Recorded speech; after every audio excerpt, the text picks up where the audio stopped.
but This meeting is being recorded. Okay, you're live. good evening, everyone. Welcome to our February 8th, 2022 City Council meeting. In the interest of government transparency with regards to deliberations and decisions made by the City Council and according to open meeting law, this meeting was posted as a Zoom meeting. This meeting is recorded by video and audio and will be conducted by remote participation.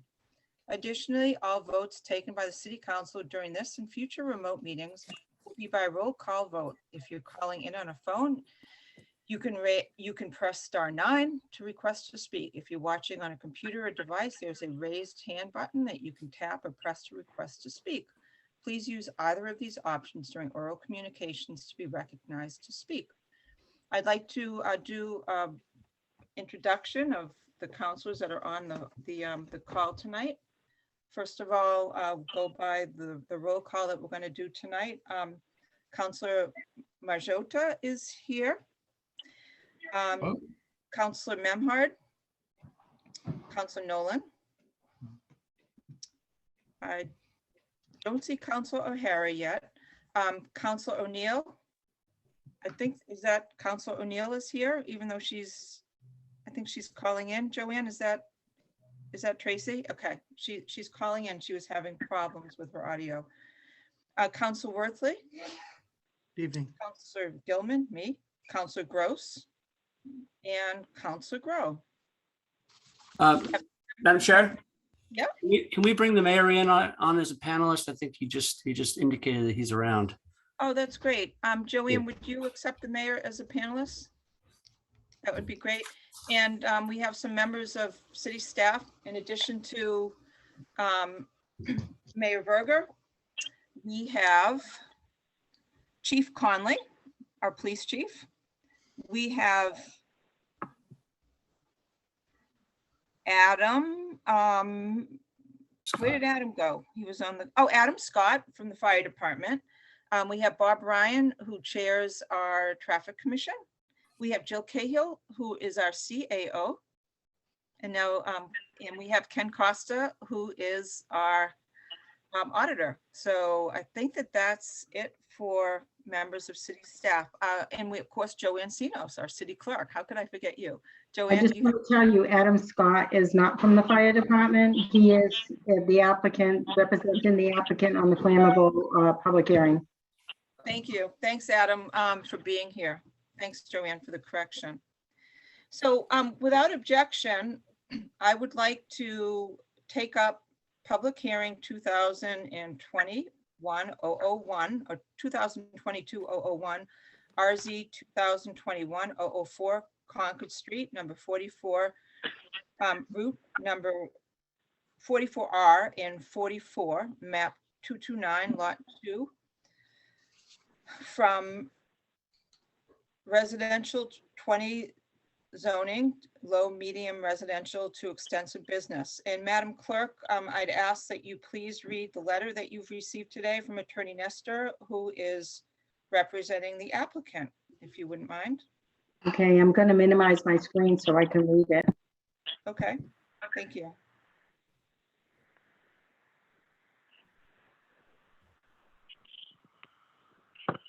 You muted, Joanne.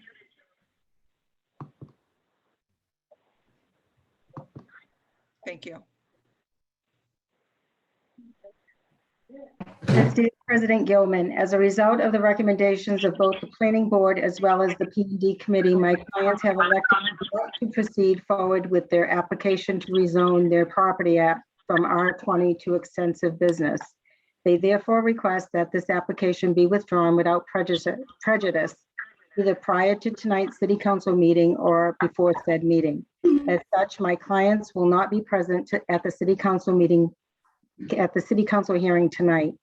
Their intention is to continue to mitigate and correct the issues raised by the building inspector and to look at the concerns raised by some of the abutters during both the site visit and prior hearings.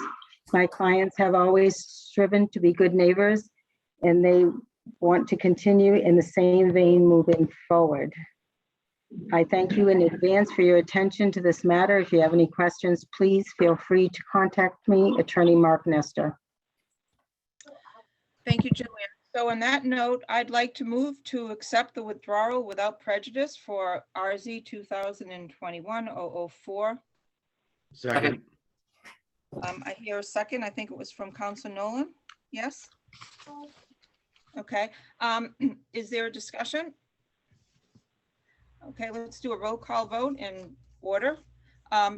Councilor Majota, Yes. Councilor Memhard, Yes. Councilor Nolan, Yes. Councilor O'Hara, who's now here. Yes. Councilor Yes. O'Neill, Yes. Councilor Worthley, Yes. Councilor Gilman, yes. Councilor Gross, Yes. and Councilor Grow. Yes.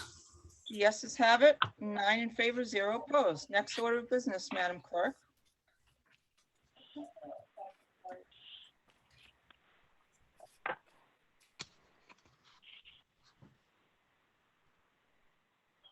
Oral communications. You're on mute, Counselor. Next order of business is oral communications. Thank you. The public shall have the opportunity at every regularly scheduled meeting to be heard under oral communications on matters not appearing on the agenda. Oral communications shall allow any resident who has a request or complaint of any nature relative to city business to appear before the council, state their problem without debate, and the matter shall be referred to the proper agency through the office of the mayor. The resident will be notified within a 2-week period relative to the disposition of same, and a copy shall be forwarded to the city council. Persons speaking under oral communications shall be limited to 3 minutes each. Councilor Majota will be doing the timing tonight, and he'll notify you when the 3 minutes is almost up. The council president shall not allow complaints as to individual performance. So is there anyone on the call that would like to speak for any matters that are not on the agenda?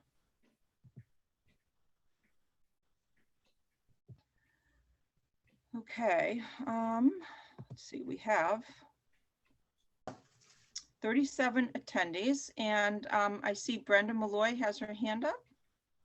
Our city clerk, will you make me a co-host so I can help you pull people in? Okay, Brenda, are you here? Would you announce your name and your address and Yes. to our council? Welcome. Brenda Malloy, 43 Rocky Neck Ave.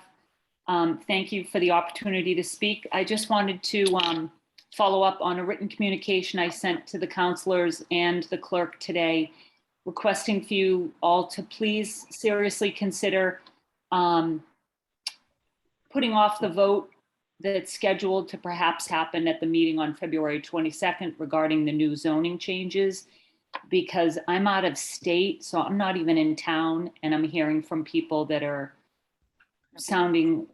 expressing concern that they're just hearing about this, and they're calling me to ask about it. And I said, you know, I don't know that much about it, but it just sounds like there's a lot of people that are just learning that this is a hot issue. And I appreciate that the counselors have been having ward meetings. I think that's wonderful. I'll be attending one Thursday night.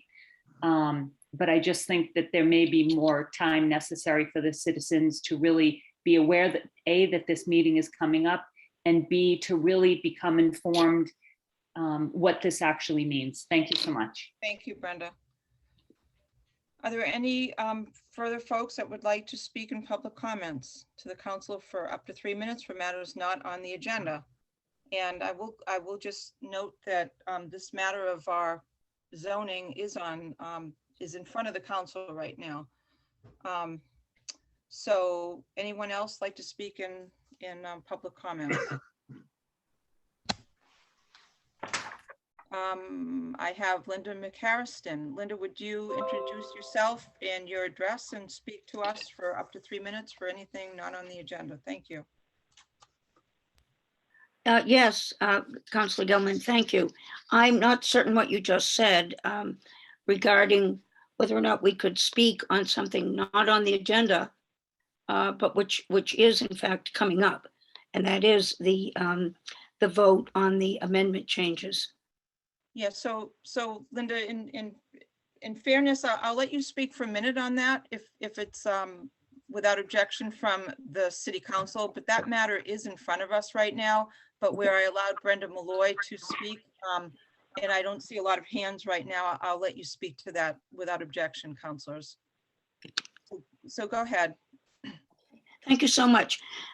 Councilor Gilman, President Gilman, I just want to remind you of that day last November when I called you or sent you a note talking to you about this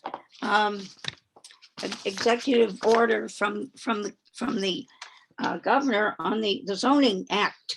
And you had not even seen it. I had a bunch of paperwork here and that I was concerned about. And I called you and you had not even seen it. And you came down to my house and took my stuff home and Xeroxed it. And you were more than a little annoyed that you hadn't gotten any of this information from inside the government, inside planning. And I bring that up because everyone's delayed. I think this whole thing has come down very suddenly on purpose. We have a rule and our zoning ordinances may not be touched by the state. So Governor Baker, did all this maneuvering around it in this piece.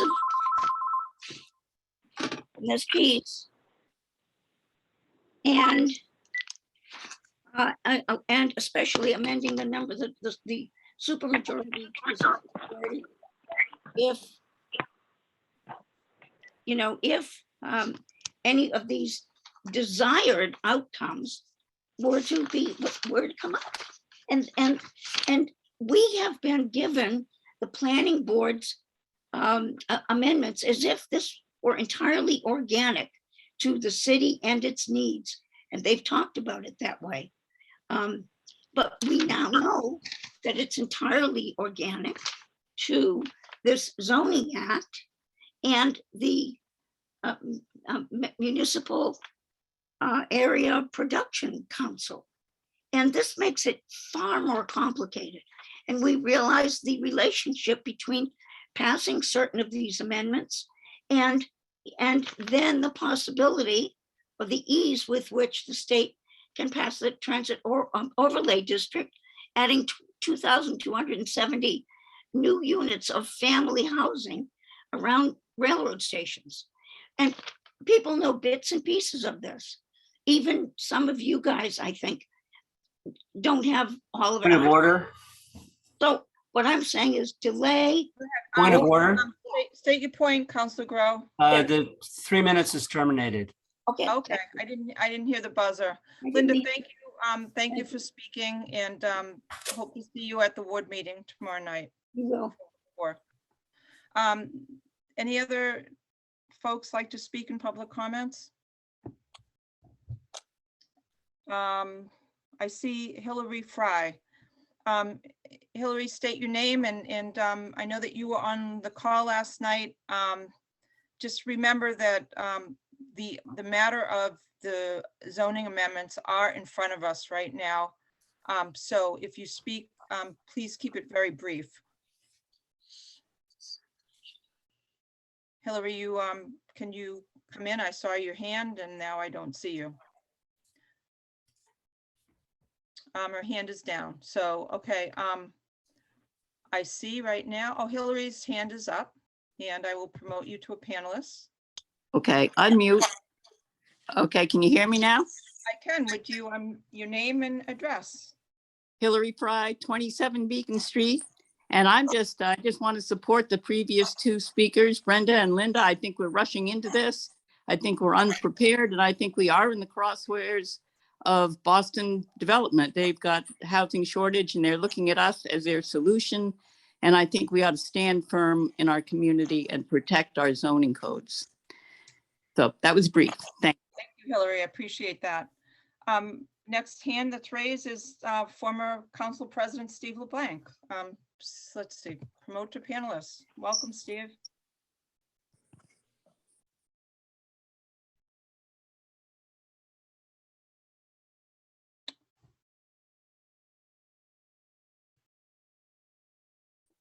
I don't see him coming in, Joanne.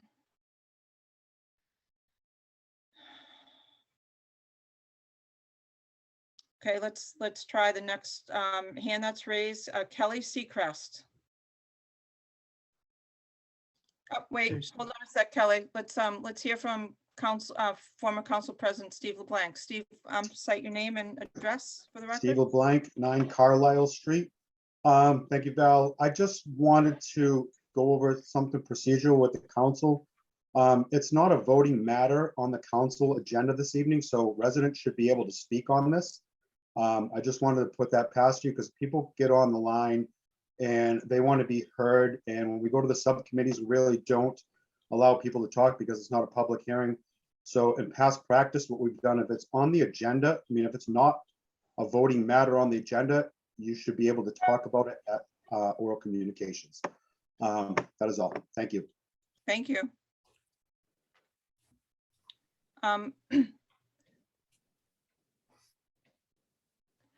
Next person that would like to speak is Kelly Seacrest.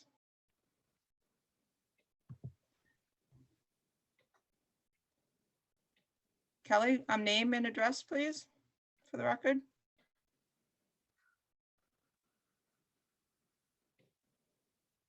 Hi, can you hear me? We can. Okay, sorry, it kicked me off and asked me to get back on. Okay, so under chapter 358 of the Acts of 2020, it's sometimes referred to as the Economic Legislation of 2020, or also known as the Zoning Act. Among the amendments are changes to section 5 of the Zoning Act, which reduced the number of votes required to enact certain kinds of zoning ordinances and bylaws of a supermajority to a simple majority, and changes section 9 of the Zoning Act, making similar changes to the voting thresholds for the issuance of certain kinds of special permits. I would like it if the council could explain that to the public on how this is, or whether it is not, because some people don't think it is and some people do. How is it going to change the way that you vote on all issues going forward from now on?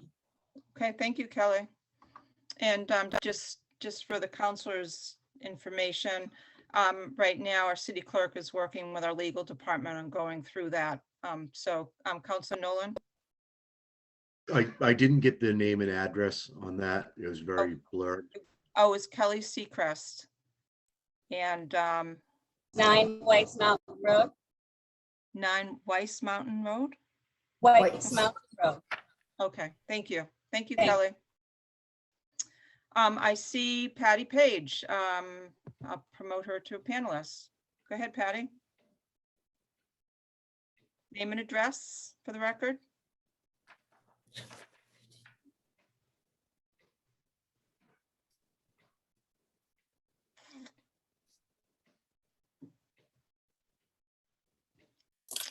I promoted you to a panelist and I don't see you on the screen.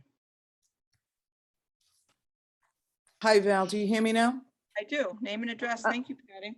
I'm sorry. The prior speaker was right. It kicks you out and then you go on. This is an unusual Zoom connection tonight. But Patty Page, 3 Tidal Cove Way. And I did attend the Frank's Ward meeting last night, so thank you, Frank.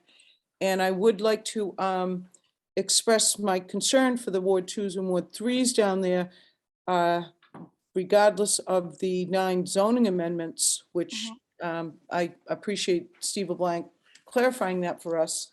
Motion 2, which brings in multifamily by right in R5, 3 families. It's not just a 2. Motion 7 brings in 45-foot by right in the downtown business districts and in those three districts, CCD, CB, and VB. Motion 5 is 35 feet by right. And those 3 motions in particular are the underpinning, the linchpin for the qualification for the city to go forward in the state MBTA TOD zoning overlay. So I'd like to express my concern with those 3 motions, 2, 5, and 7. I would encourage the councilors not to vote those in by right. Motion 7 in particular, once you bring that height in the 3 districts up to 45 feet by right, the MBTA TOD will then allow you with a special permit to go to 60 feet. Those are 5-story buildings in all of our 5 districts. in downtown, not across the city, but in the downtown specific TOD district. People are concerned about these new zoning changes, these laws. I would request that the mayor not forward our application for compliance. There's no need to do that. We have a choice. This is not mandated. It is a voluntary choice for communities, municipalities to either engage or not. I understand there are some strong language in these in this emergency declaration that state we won't get some funding, that it's Mass Works grant funding, and it's also housing production funding, which only applies to these housing developments. So the kind of funding that we're risking isn't going to affect other things in our community. 3 minutes. Thank you, Patty. Your 2 minutes is up. Oh, Appreciate thank you very much. Please look at these carefully for us. Thank you. Next, we have Sue. Council President? Yep. Can I be allowed to bring the panelists in, the participants? Because when you bring them in as panelists. I bring them in as attendees and I can remove them. Once you bring them in as panelists, they can't be removed. Thank you. Please do that. I appreciate it, Joanne. And it's also kicking us out. I don't care. I'll stay on as a panelist if you want. Yeah, I have no control about them kicking you out, so. Now we're out of control, Joanne. Patty?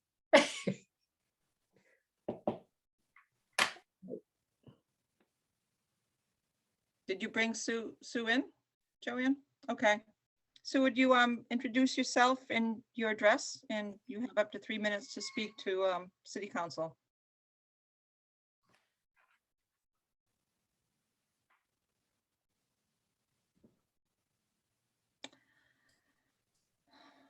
I don't hear Sue, so let's try Pamela Steele.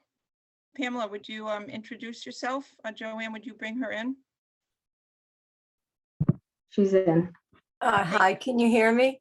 Yes, we can. Thank you. Pam Steele, 10 Pilots Hill. This is all a data-driven world now. And this is phone is needs to be muted if you're not speaking. That would be great. Oh, I thought that was me. And in a data-driven world, if it were a business, excuse me, that was going on to take a project, they would have data. I would request that we get data, something in writing about our water situation. All these that seems to come up a lot. And in order to really get a picture of what this zoning change, how it could impact the water structure, that would be great. I'd really appreciate it. Thank you very much for the opportunity. Thank you, Pamela. Yeah. Next with a hand raise is Sylvie Lakarova. Madam Clerk, if you would bring her in, that would be great. Hi, can you hear me? Yes, would you introduce yourself and your address? Hi, yes, thank you. So Sylvie Corey, 28 Pine Street. So I am opposing the 9 amendments, and I'm very concerned about the high density, the possible high density of housing, and basically changing the whole city infrastructure, including water and all like road capacity and sewer. And I'm concerned about safety. It's pretty difficult to where I live to find any parking space also. So this is also a concern, not only now in the winter, but also in the summer. And I know that it would highly affect the quality of life.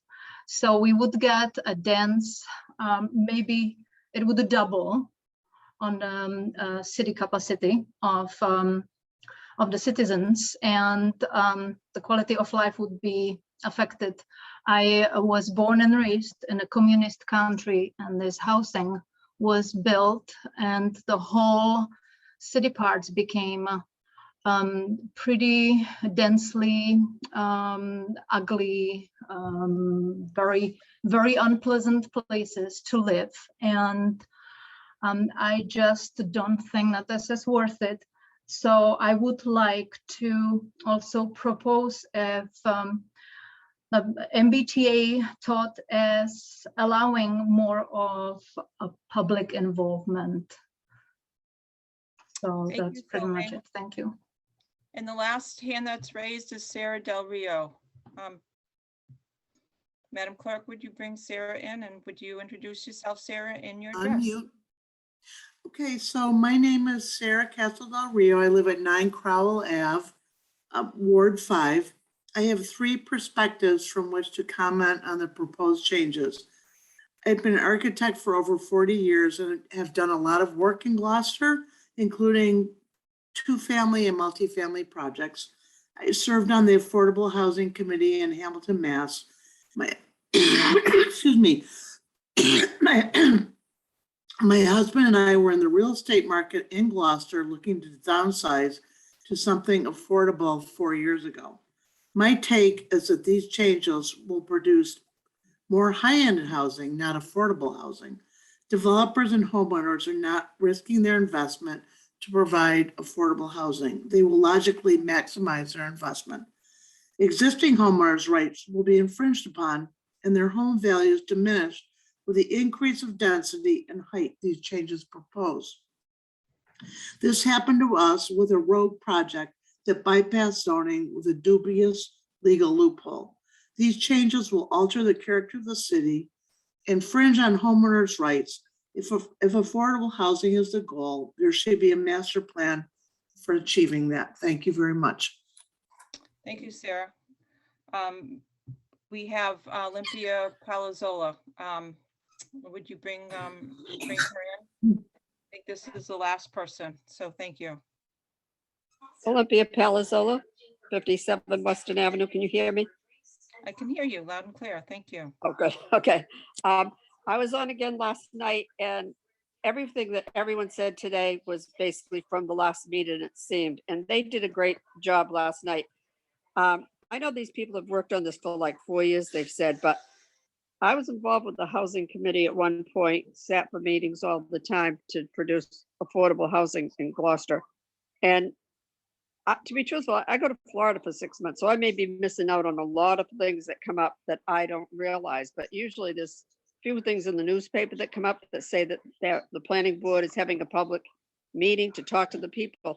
And they said that they did. So I may have missed it, but I wish that a lot of people really knew about those meetings that were happening, especially if they were public meetings, to hear the input then, than to have it come to you guys right now and have a vote. I agree. There's so many developers coming in that can afford lots of money, millions of dollars, and it's driving our people out of Gloucester. And it's really hard for us to have affordable housing for our own families.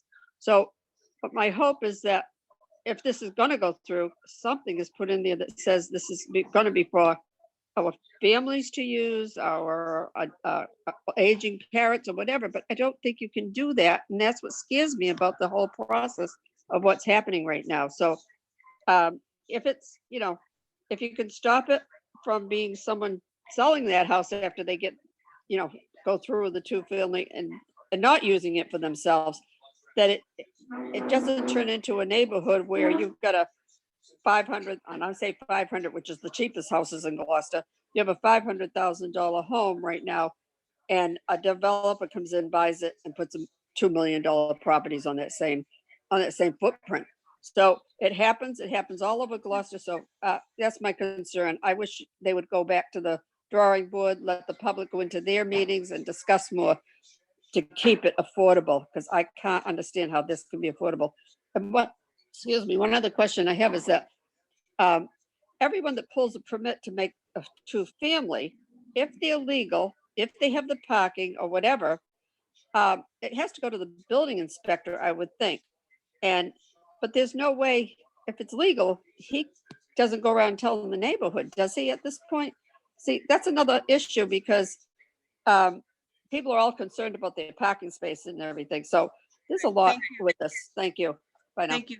And counselors, since we have 5 new counselors on this, there is a way that if you don't agree with a decision that I've made, you can appeal the ruling of the chair. And with a majority vote, you can overrule me. So I want you to know that because I'm a little conflicted right now because we do have a public hearing scheduled. We are in the middle of board meetings and I'm not necessarily sure that I agree with former Councilor LeBlanc's recommendation here.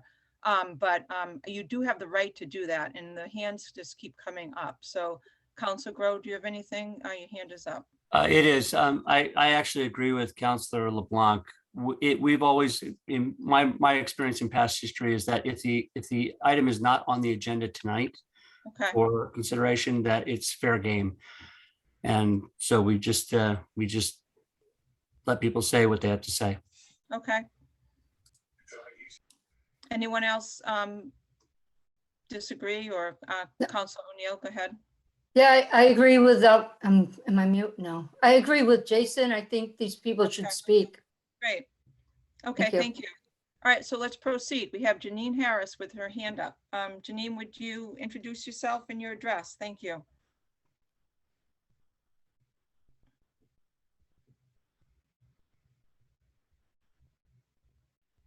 Joanne, could you bring Janine Harris in? I'm sorry, didn't realize my hand was up. Oh, okay. So that was that was a bloop on my side. Okay, nice to see you for a second or hear your voice. I don't see any more hands up, so thank you all for speaking. And oh, there is a new hand up. It's Gera, G-E-R-A. Would you bring her in, Joanne? And Gera, would you introduce yourself and your full name and your address? Thank you. Well, I'm from Rockport, so I don't know if I'm welcome to speak.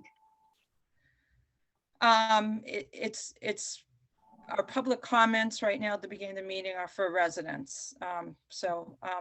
If Thank you wish you, then. to send your opinions into us, you can certainly send them in an email to our city clerk and she will disperse them to us. So thank you.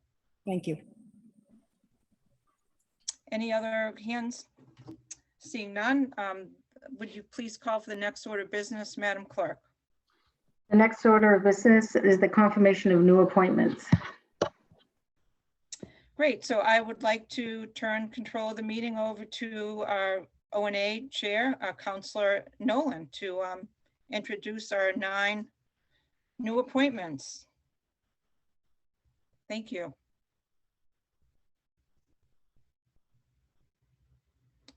Councilor, you're muted. I have a paper issue because I got like 3 president motion templates and I didn't bring the actual agenda that I can find. So I'm going to wing this from the hip. All of the new appointments have been approved, 3 in favor, 0 opposed. I'd like to start with Joel Favaza. Is Joel available tonight for any questions? Joel's hand is raised. Good evening. How you doing tonight, Joel? Hi, Joel. I'm good. Thank you for having me.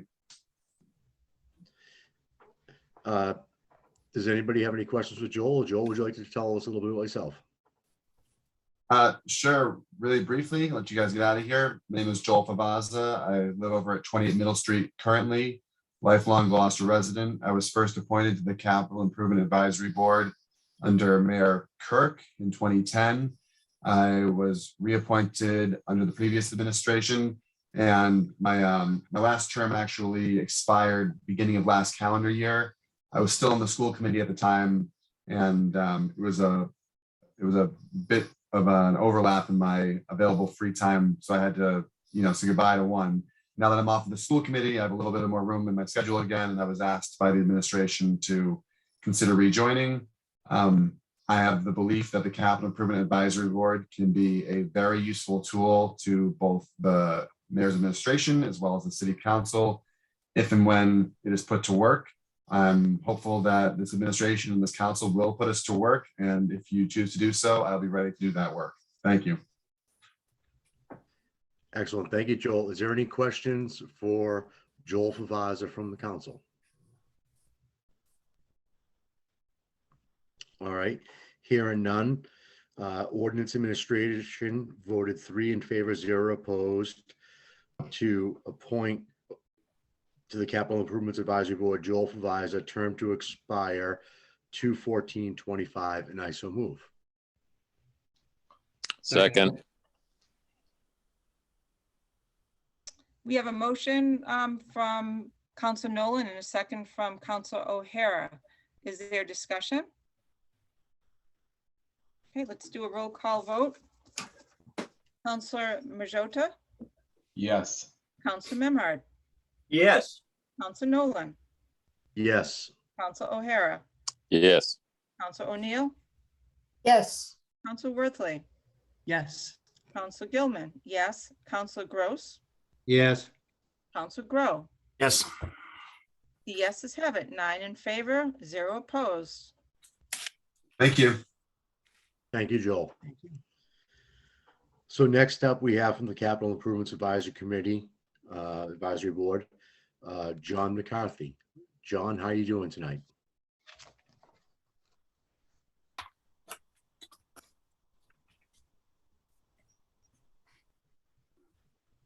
Can you hear us, John?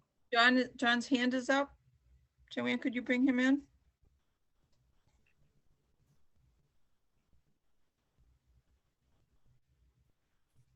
There we go. Can you hear me now, Sean? Yes, I can. How are you doing tonight? And how's that cold weather down in Florida? Terrible. Doing good. John, can you just tell us a little bit about yourself and why you'd like to be on the committee tonight? Sure. As everybody probably knows, I'm a longtime city employee, retired 3 years ago and spent the last 2 years on the city council as a member of budget and finance. Many things came across budget and finance that led me to believe that this was an important board. It had kind of become neglected in new administration, wants to put this board back to full capacity. I think it's a great thing for the city. I think the city needs a plan going forward, and I think this board can put together long-range plans if used correctly, and I'm confident that it will be. So I put in an application to be on this board, and I would thank you for your consideration. Thank you, John. We're honored to have you. Is there any questions for John McCarthy on the Capital Improvement Advisory Board from councilors? Council Worthley. Yes, as John knows, I'll never have a question about John McCarthy's ability to be helpful to us and his commitment to the city. I do have a question. It's a general question about the board, and I'm not sure if this is the right place to ask it, but I'm going to ask it and see if it's answerable. We've learned tonight and other times that this Capital Improvement Advisory Board has not been functioning for some period of time. Can we get a sense as to how many people are on there? Are there vacancies? If the mayor is looking for more people, can we reach out to our constituents and let that message be delivered? I just want to get a sense as to where it stands. It's a very important committee. I see Jill Cahill popped in as our CAO. Jill, do you want to do a quick update of that particular board? I know that you and Mayor Verga have really been looking at all the boards and commissions closely. I'd be happy to, but I do see the mayor's hand up. So if he wants to field this, I will defer to him. Okay, Mayor Verga. Sure, thank you. The board began with 3 vacancies, meaning when I took office, there were 3 vacancies. We have 2 people on for tonight. Since then, 4 of the original members, of the 4 original members, 2 more have decided to step away. So we're still behind the 8 ball here. So by adding these 2 tonight, we'll be back to 4 members, but we're still on the lookout for 3 more. I've been aggressively recruiting, but I sort of would put the word out to you folks now. If you know somebody who might be a good fit, have them send a letter of interest through the mayor's office.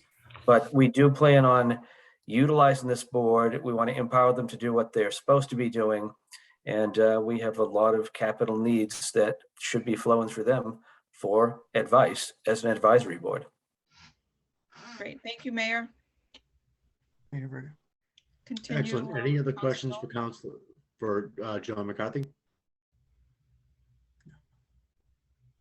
All right, here and now.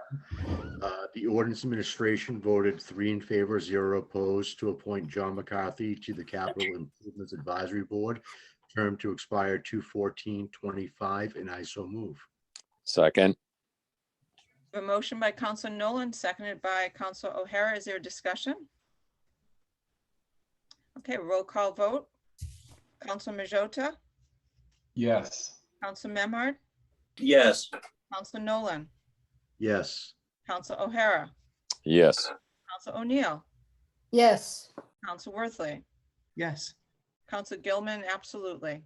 Council Gross. Council Gross.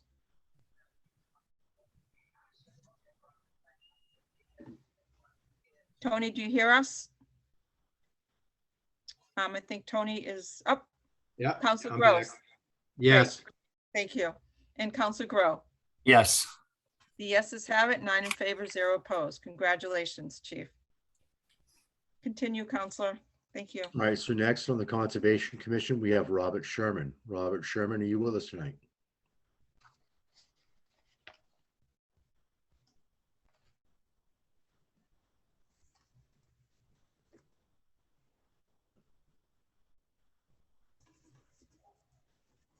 Joanne, his hand is raised.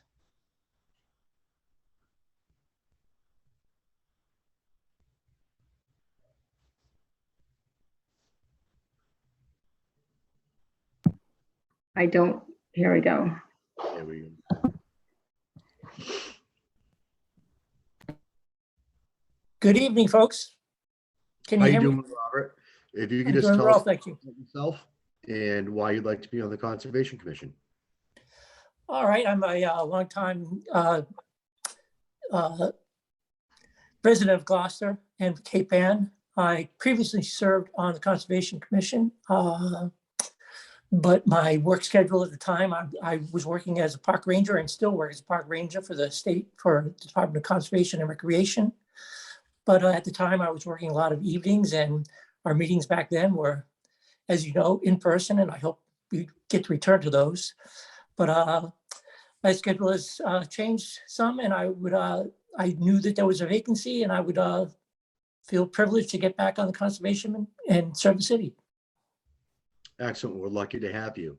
Is there any questions from any councilors for Robert?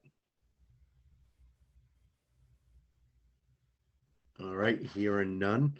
The Ordinance and Administration Committee voted 3 in favor, 0 opposed to appoint Robert Sherman to the Conservation Commission, term to expire 2/14/25, and I so move. Second. Motion made by Council Nolan, seconded by Council O'Hara. Any discussion? Seeing none, roll call vote. Council Majota, Yes. Council Memard, Yes, thank you.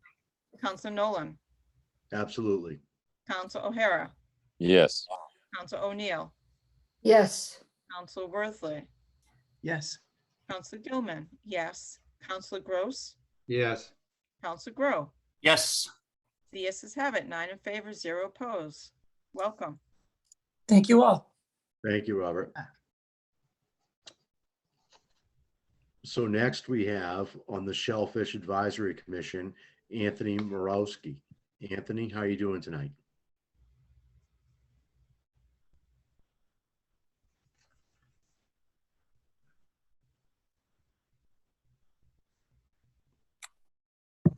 I don't see him on the call. I don't see Anthony on the call as well. We can move on to the Waterways Board and we'll check back with Anthony. So first on the Waterways Board would be Donna Crocker. Donna, are you available tonight?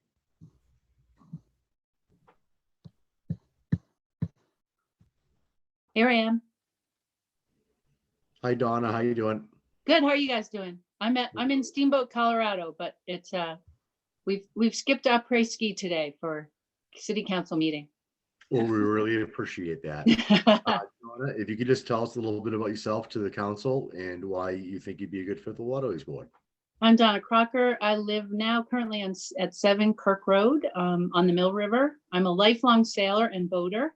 I did attend many waterways committees meetings a number of years ago during the prior harbor master administration. I really am interested in waterways safety and enforcement of regulations, and I plan on listening for quite some time and going forward, and hopefully can be a good help as a boater and interested in waterways on the committee. Excellent. Donna, thank you very much. Is there any questions from the council for Donna Crocker?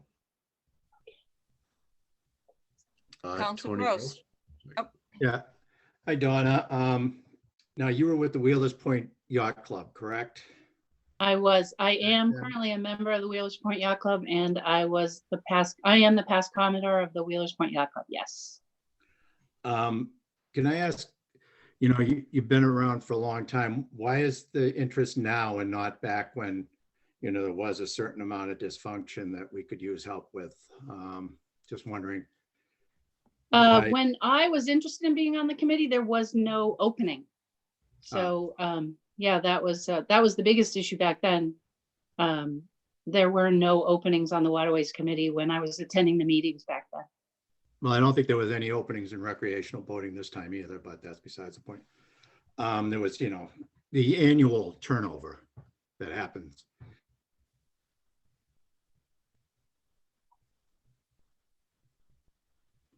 looks like Council Gross has frozen. He came back last time. Is there any other questions from any of the council? There he is. Oh, I hate Comcast. We all do. Where you missed it. You talked about enforcement and regulations, and the Waterways Board's a whole lot more than that. So I would hope that you would broaden your horizons while you're there. Well, that's just I'm interested in the city being a really world-class place for boaters to come in and enjoy what we have to offer in Gloucester. That's the number one, that we really have an incredible opportunity and an incredible place for people coming in via water in our city. Yeah, good. I'm glad to hear that. Thank you.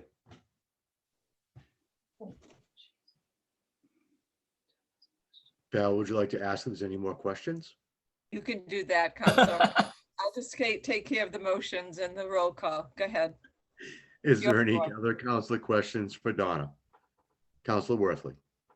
Thank you, and thank you for volunteering, Donna.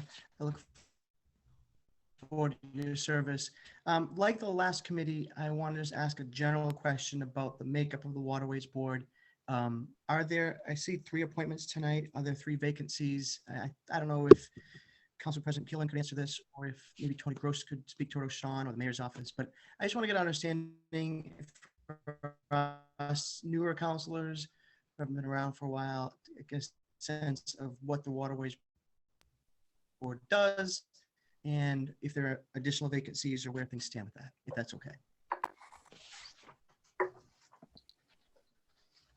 Well, I think that Donna probably is not sure of what the vacancy status is with the committees.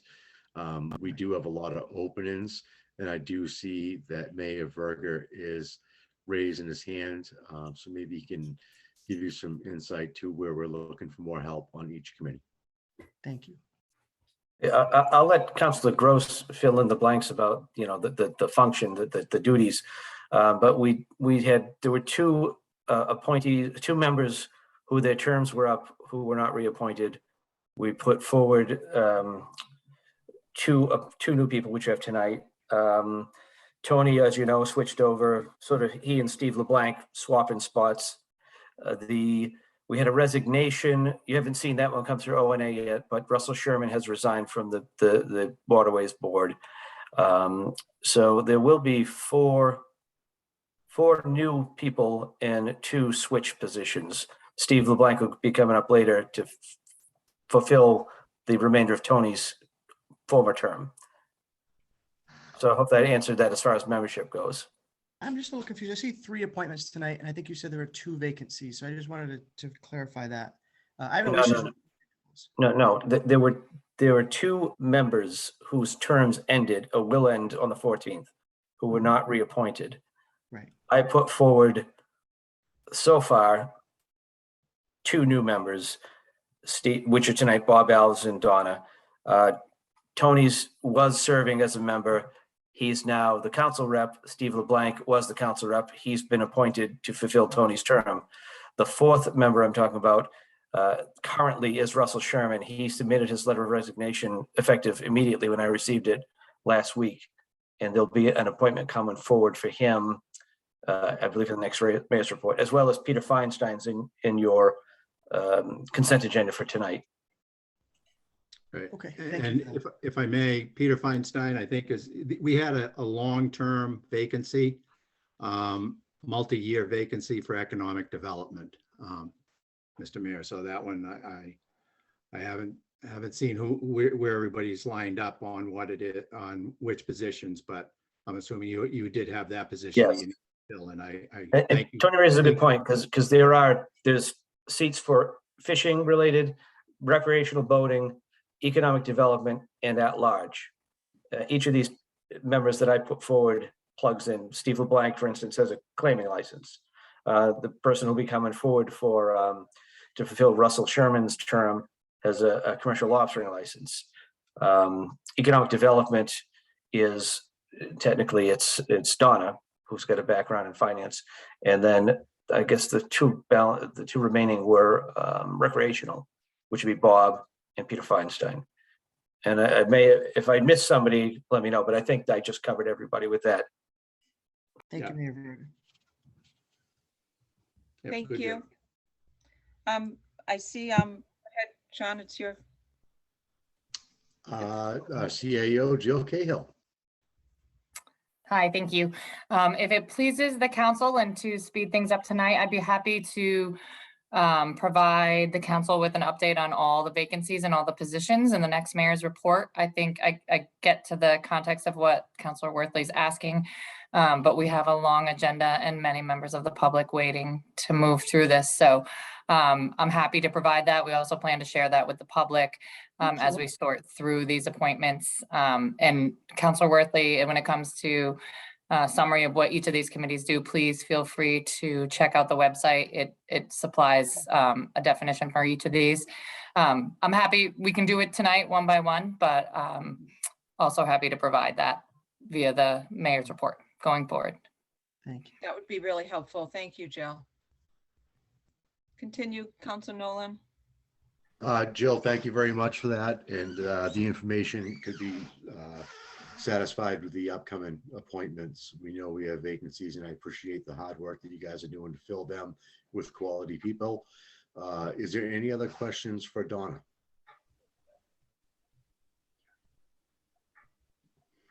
Alrighty, here and none. Donna, thank you for standing by. The Ordinance Administration Committee voted 3 in favor, 0 opposed to appoint Donna Cocker to the Waterways Board, term to expire 2/14/25, and I so move. Second. A motion by Council Nolan, seconded by Council O'Hara. Is there a discussion? A roll call vote. Council Majota, Yes. Council Memhard, Yes, and thank you, Donna. Council Nolan, Yes. Council O'Hara, Yes. Council O'Neill, Yes. Council Worthley, Yes. Council Gilman. Yes, thank you, Donna. Council Gross, Yes, thank you. Council Grow. Yes. Yeses have it. 9 in favor, 0 opposed. Welcome, Donna. Thanks a lot, everybody. Good luck tonight. Thank you, Donna. So next on the Waterways Board is Bob Alves. Bob, are you with us tonight? Yes, I am. How you doing, Bob? You can just give us a little bit of brief description about yourself and why you'd like to serve on the committee. Sure. I'm in my mid-60s. I was 14 years old. I was a dock boy at Bickford's Marina, and I saw Jack Alexander of Beacon Marine sail by in a Montgomery fish boat. I thought that was the coolest thing in the world. And 3 weeks later, I owned a Montgomery fish boat, and I've had a boat annually on Gloucester Harbor. every year of my life since I was 14 years old. I have a passion for the waterfront. Many consider me maybe a waterfront activist. I've worked with the Waterways Board in regards to the addition of the launch, addition of additional local and transient moorings. Those are kind of the highlights, but I have a real passion for this waterfront, and I think many people know that. So, and I look forward to the possibility of being a member of the Waterways Board. Thank you, Robert, for being here tonight. Is there any questions from the council for Robert Alves? Councilor Gross. Yes, thank you, Sean. Bob, I know we served well together on the waterways before. I'd like just the new counselors. Donna, can you please mute?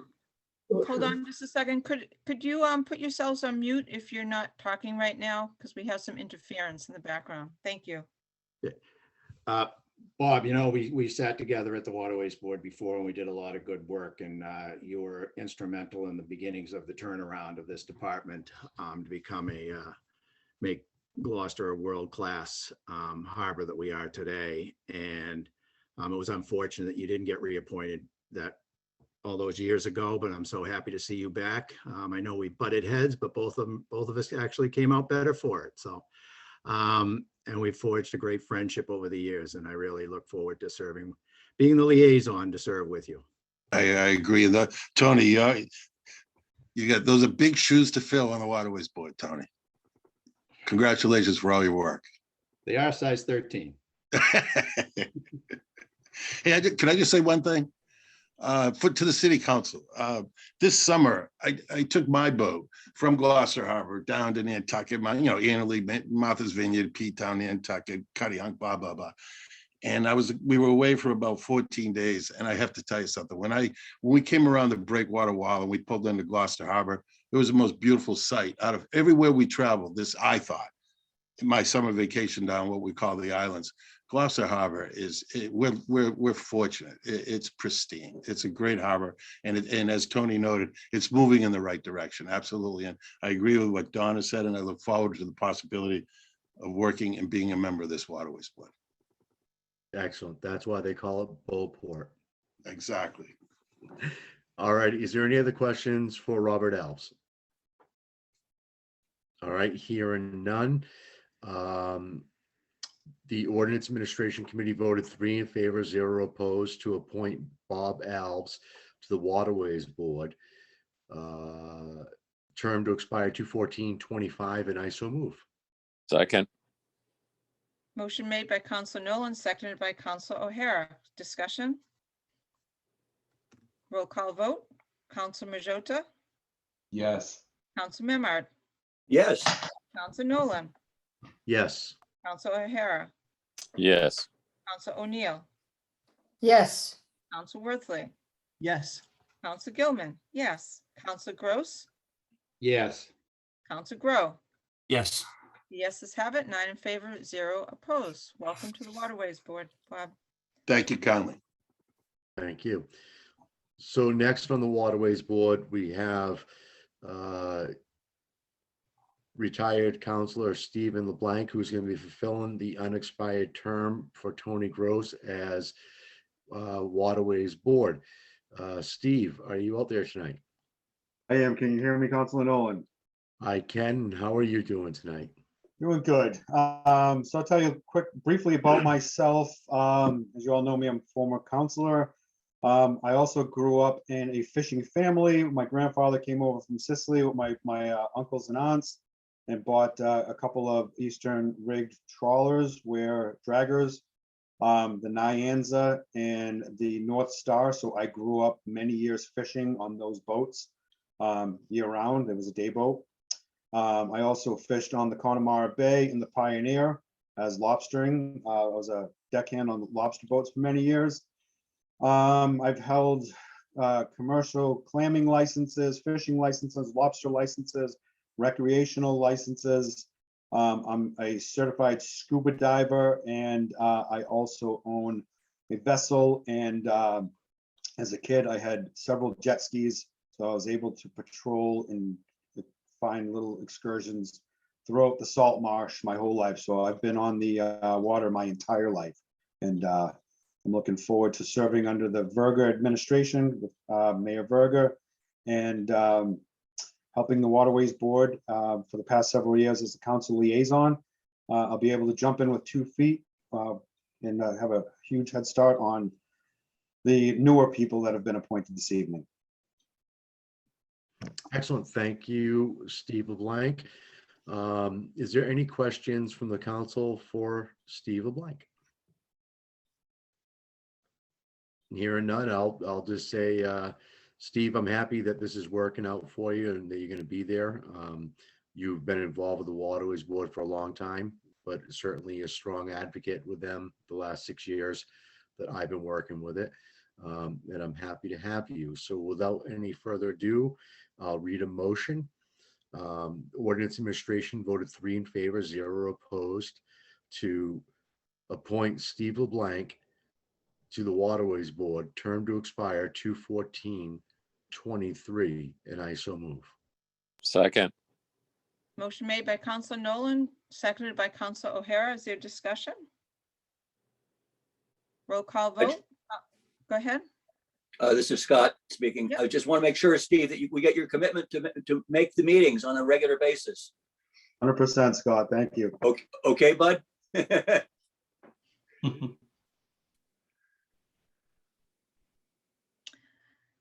Thank you, Counselor. So let's do a roll call. Counselor Majota, Absolutely. Counselor Memhard, Yes, absolutely. Counselor Nolan, Absolutely. Counselor O'Hara, Yes. Counselor O'Neill, Yes. Counselor Worthley, Yes. Counselor Gilman, yes. Counselor Gross, Yes. Counselor Grow. Yes. Yeses have it, 9 in favor, 0 opposed. Madam Chair, briefly, thank you, councilors. Tony, I know it's going to be big shoes to fill, but I'm going to do my damn best to try to fill those shoes, buddy. I'm gonna Thank be you right all. there looking. I got my eyes on you, buddy. Thank you. Size 13. Yeah, that's right. Alrighty. So next on the agenda would be the Zoning Board of Appeals, and we'll start with Leonard Gyllenhaal. Leonard, you there? Unmute me. Yes, I'm here. How you doing tonight, Leonard? If you just tell us a little bit about yourself and why Yeah, you'd like to serve on the zoning board. before I begin, Rob Russell, who's also up tonight's mother, died yesterday morning. She was 92 years old and a longtime resident of this part of Gloucester, so I'm sure he will not be here tonight. Just wanted to tell you that ahead of time. I did inform the mayor's office. I've owned property here in Gloucester since 1978. It was a summer cottage owned by my wife's family since 1950. And about 15 years ago, I was ready to retire and we tore down the cottage and built a retirement home here. I'm a huge advocate for Gloucester. I did serve on the zoning board for about 5 years. I was appointed by Mayor Kirk and served 2 terms and was not reappointed by the previous administration. I think it's time to go back. I'm really interested in this work. I think there's some huge challenges for Gloucester in maintaining Gloucester as it is. You heard that in the beginning of the meeting when they're talking about the MBTA zoning overlays they're trying to put in. I don't know if that's going to come before the zoning board, but the city is really concerned about this. And I will be an associate, so I'll listen for a few meetings and then I'll speak up. I was on the zoning board when I lived in Pennsylvania. I was actually chairman for 5 years. It was a small community of about 2,000 people with a lot of open space. We met about once a quarter and it was usually about the size of a sign. It's a little more difficult here, a little more controversial, needs a little more work, and I'm willing to do that. Excellent. Thank you, Leonard. Is there any councilor questions for Leonard tonight? Councilor Grow. Yes, sir. Thank you very much. I'd just like you to talk a little bit about since you've had a lot of experience as a zoning board member, planning board member, Can you explain your approach when you're dealing with an applicant and what's going through your mind when you look at an application? First of all, we have to observe the laws, but the Board of Appeals is to cover cases that don't quite fit in with the law. There's some variance or permit change that needs to be made. I tend to favor or listen to neighbors' input, because if you build a home or change a home, you're going to have to live with your neighbors.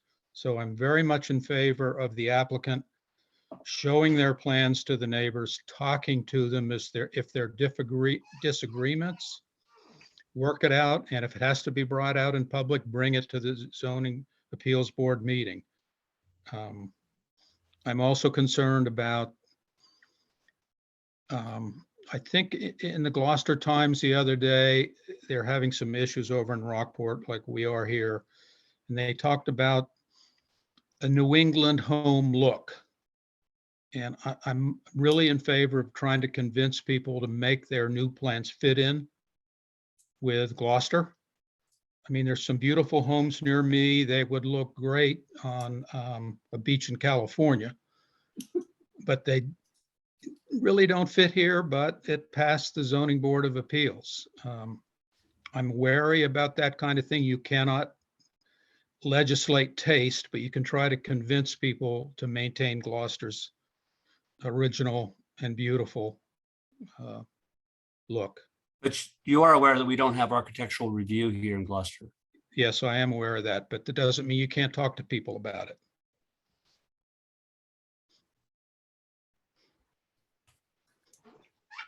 Excellent. Thank you, Councilor Grow. Is there any other questions for Leonard? All right, hearing none, I'll read the motion. The ordinance administration voted 3 in favor, 0 opposed for Leonard Gyllenhaal to be an alternate member to the Zoning Board of Appeals, term to expire 2/14/24, and I so move. Second. Motion's made by Sean Nolan and seconded by Jamie O'Hara. Is there a discussion, councilors? Roll Yes. call. Oh, go ahead. I would like to say something, is it Gyllenhaal or Gyllenhaal? I'm sorry. It's pronounced J.I. Gyllenhaal. J.I. It's a Swedish Gyllenhaal. name. Okay, thank you. We have some- I'm sorry. We have some actors in the family you may have heard of. Yes, absolutely. I just wanted to say, I was very happy to hear you say that you mentioned the TOD overlay and that you like to listen to the neighbors. I am the Ward 2 counselor, so I was very happy to hear that you're on top of that. So thank you very much. You're welcome. So roll call vote, Council Majota, Yes. Council Memard, Yes, and Jason, thank you for that question. That was great. Helpful. Council Nolan, Yes, great question, Jason. Council O'Hara, Yes. Council O'Neill, Yeah, yes, thank you, Council Worthley, Yes. Council Gilman, yes, Council Gross, Yes. Council Grow. Yes. The yeses have it, 9 in favor, 0 opposed. Thank you. Thank you. Thank you, Leonard. So next on the Zoning Board of Appeals, we have Rob Russell. We'll call him out to see if he is here. We understand there's a little bit of a family tragedy. He is not here at this point. I do know Rob. It's an alternate member. With the will of the council, if you'd like to push us through, or if you'd like to vote to bring him back. I'm almost certain he would be here tonight if it wasn't for the circumstances in his family. Council President, what would you like to do at this point? I have no problem voting him forward. He's an alternate member, and I think he had a very unfortunate matter. So with your approval, I would feel comfortable moving forward. Maybe little show of hands, we'll read a motion. Council Grow? I think that frankly, I feel bad for him and his family. But I think in fairness to all the other applicants that come before the board, that he should also come before the board. I've got a few questions I'd like to ask him. And it's not going to affect his position on as an alternate on the committee. So we put him off till next meeting. Excellent. So with that being said, one no to me is more important to satisfy the questions. I'd like to continue his appointment to the next council meeting, if we could. Council President Gilman. Can do that. Thank you. And do we need to go back to Anthony Morawski from the Shellfish Advisory Commission? I'm not sure if he's come back. I haven't seen Anthony, and I'd like to do the same for him, to put him off to the next meeting if possible. Okay, that's great. Thank you. Thank you, Counselor. We Excellent. had a Thanks, lot of everybody, for coming tonight. appointments. Next order of business, Madam Clerk. The next order of business is the consent agenda. Counselors, does anyone wish to pull any matter off the consent agenda? Counselor Gross. I don't necessarily want to pull anything off. I just have a question where there's 5 new counselors now, and most of us have never met the reappointments. I was wondering, since we're at Zoom and it's not a major inconvenience, if they could be asked to attend the next meeting too, in case someone has any questions. I don't know if that's appropriate or inappropriate, but I don't want to pull anything off, but just, I'm done. Go ahead, Sean. Counselor Nolan, go ahead. I do feel that with 5 councils, we came into it with 5 councils too, and there's nothing on the city charter or any rules that say that reappointments don't have to appear in front of us for the council, full council. I have no problem asking the future reappointments to come before the council to be known, if that's the pleasure of the full council.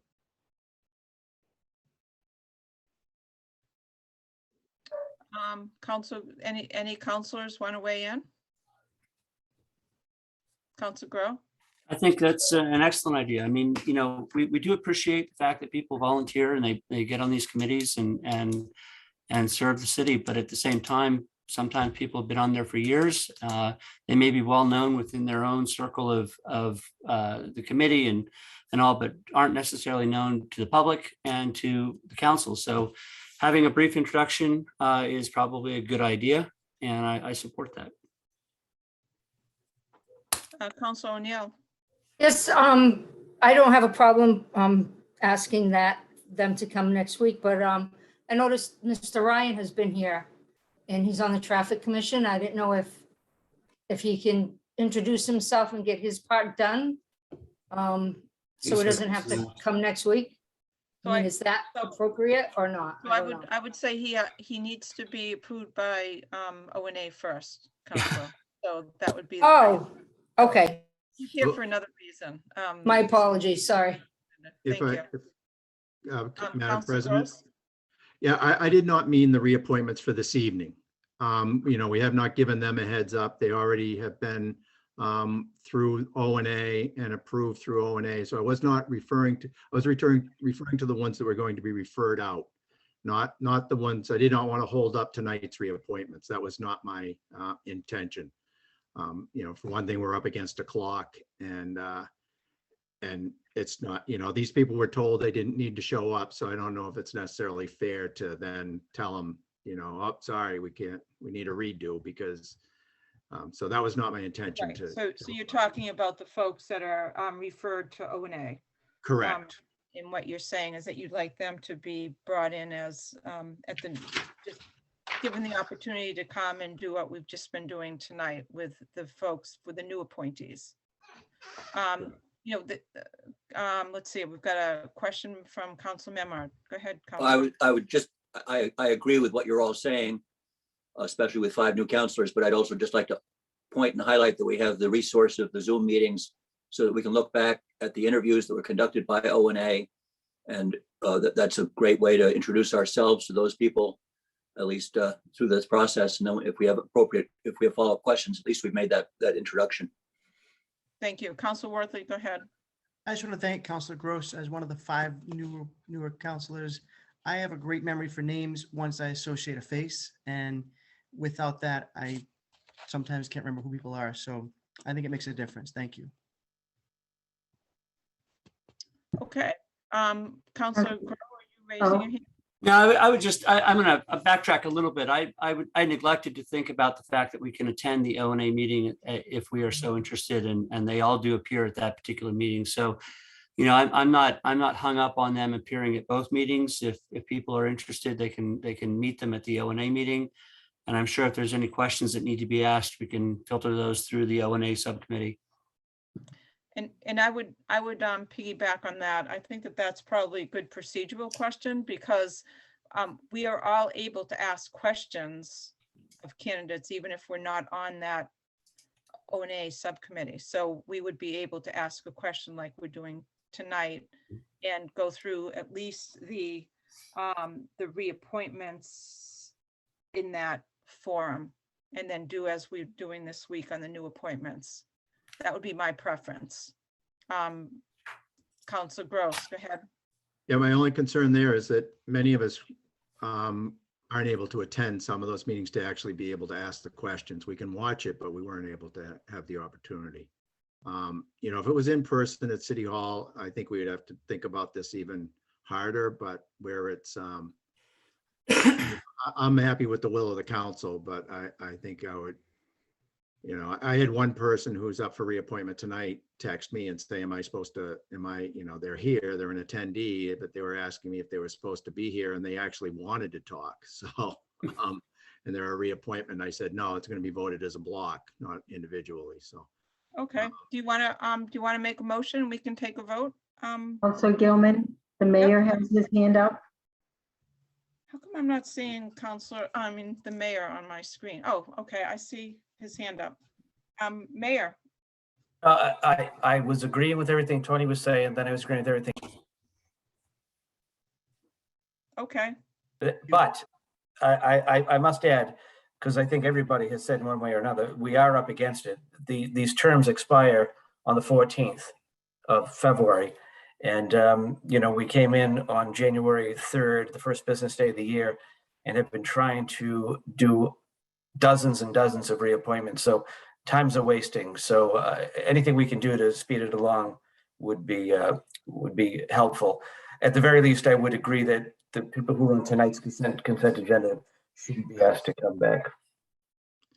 Right, and I think Councilor Gross was clear on that was not what he was talking about. So let's make sure, Councilor Nolan, in the next ONA meeting, you ask the folks that you are going forward with reappointments and new appointments to be at our next meeting, just so we can say hello for a minute.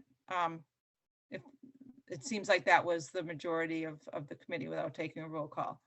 Great. So so I believe that that we don't need to talk anymore about this. So there was my ask is that does anyone wish to pull any matter off the consent agenda? Seeing none, is there a motion to approve the consent agenda as noted? Move to approve. Councilor Grow, is there a second? I don't see who did the second. Second. Councilor Gross. Okay, we have a motion from Councilor Grow, seconded by Councilor Gross, a roll call vote on tonight's consent agenda. Councilor Majota? Yes. Councilor Memhard? Yes. Councilor Nolan? Yes. Councilor O'Hara? Yes. Councilor O'Neill? Yes. Councilor Worthley? Yes. Councilor Gilman? Yes. Councilor Gross? Yes. Councilor Crowe? Think about it. Yes. I don't know if I want to be here tonight, so great. So the yeses have it, 9 in favor, 0 opposed. Thank you. Next order of business, Madam Clerk. Is the unanimous consent calendar? Thank you. So tonight we have two matters on the unanimous consent agenda. One is an addendum to the mayor's report, memorandum from the interim community development director requesting acceptance of a National Grid Mass Save sponsored Community First Partnership grant in the amount of $40,000, and that's to be referred to BNF. Second, there's a council order, City Council 2022-004, Gilman, Nolan, Memhard, ordered that the city council audit and amend the GCO to be consistent with new resident parking regulations adopted by the city council on May 25th, 2021, and that be referred to O&A. Is there anyone that would like to remove a matter on the unanimous consent agenda? Seeing none, roll call vote to support the unanimous consent agenda. Let's begin with Council Majota, Yes. Council Memard, Yes. Council Nolan, Yes. Council O'Hara, Yes. Council O'Neill, Yes. Council Worthley, Yes. Council Gilman. Yes. Council Gross, Yes. Council Grow. Yes. Yeses have it, 9 in favor, 0 opposed. Next order of business, Madam Clerk. The next order of business is the Budget and Finance Standing Committee report of February 3rd. I'd like to turn the meeting over to the Vice Chair of BNF, who led the last meeting on February 3rd, 2022. So Tony Gross, take it away. Thank you, Madam Chair. Madam President. We have on the meeting tonight, there's City Auditor Kenny Costa and the CFO John Dunn, who will be able to help us through these. We have 4 recommendations of the free cash distribution of what we're supposed to do with it.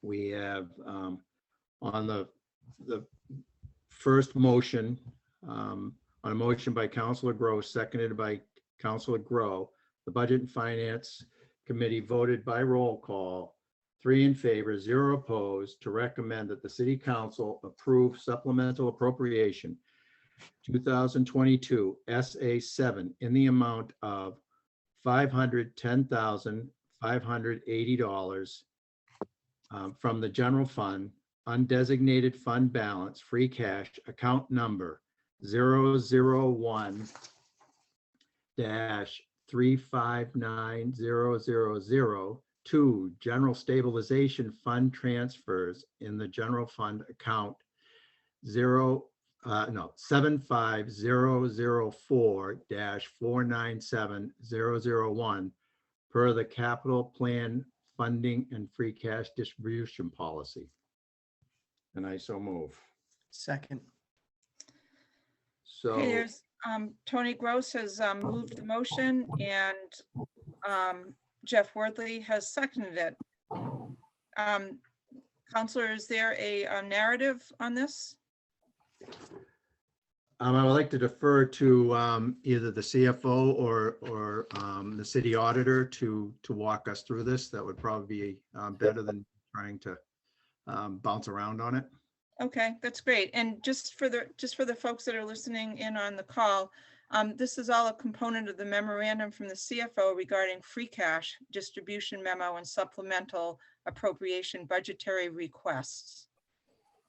So thank you for being here. I think John Dunn or Kenny Costa. John Dunn is waving, so welcome, John. And if you would unmute yourself and tell us about this motion, that would be great. John, you're muted.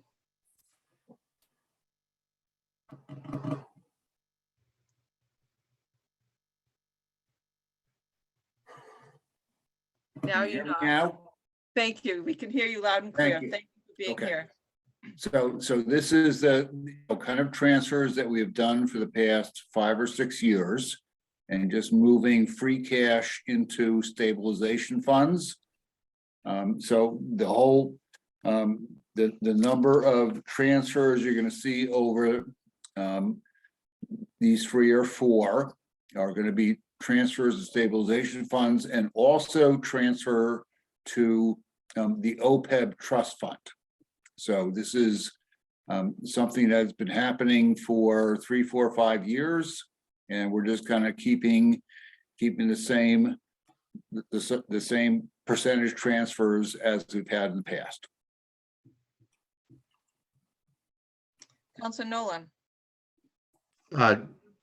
If you wish, we did rule before under procedure that we don't have to read the actual account numbers during these reports.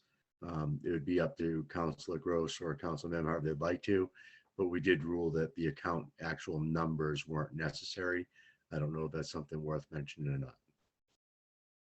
And yes, thank you very much, Counselor, for mentioning that. I think, as we move forward, you can just basically make reference to the appropriation number. And that would basically, kind of follow up with what is has been presented to BNF and then approved by the council. Great, thank you. It'll save your voice.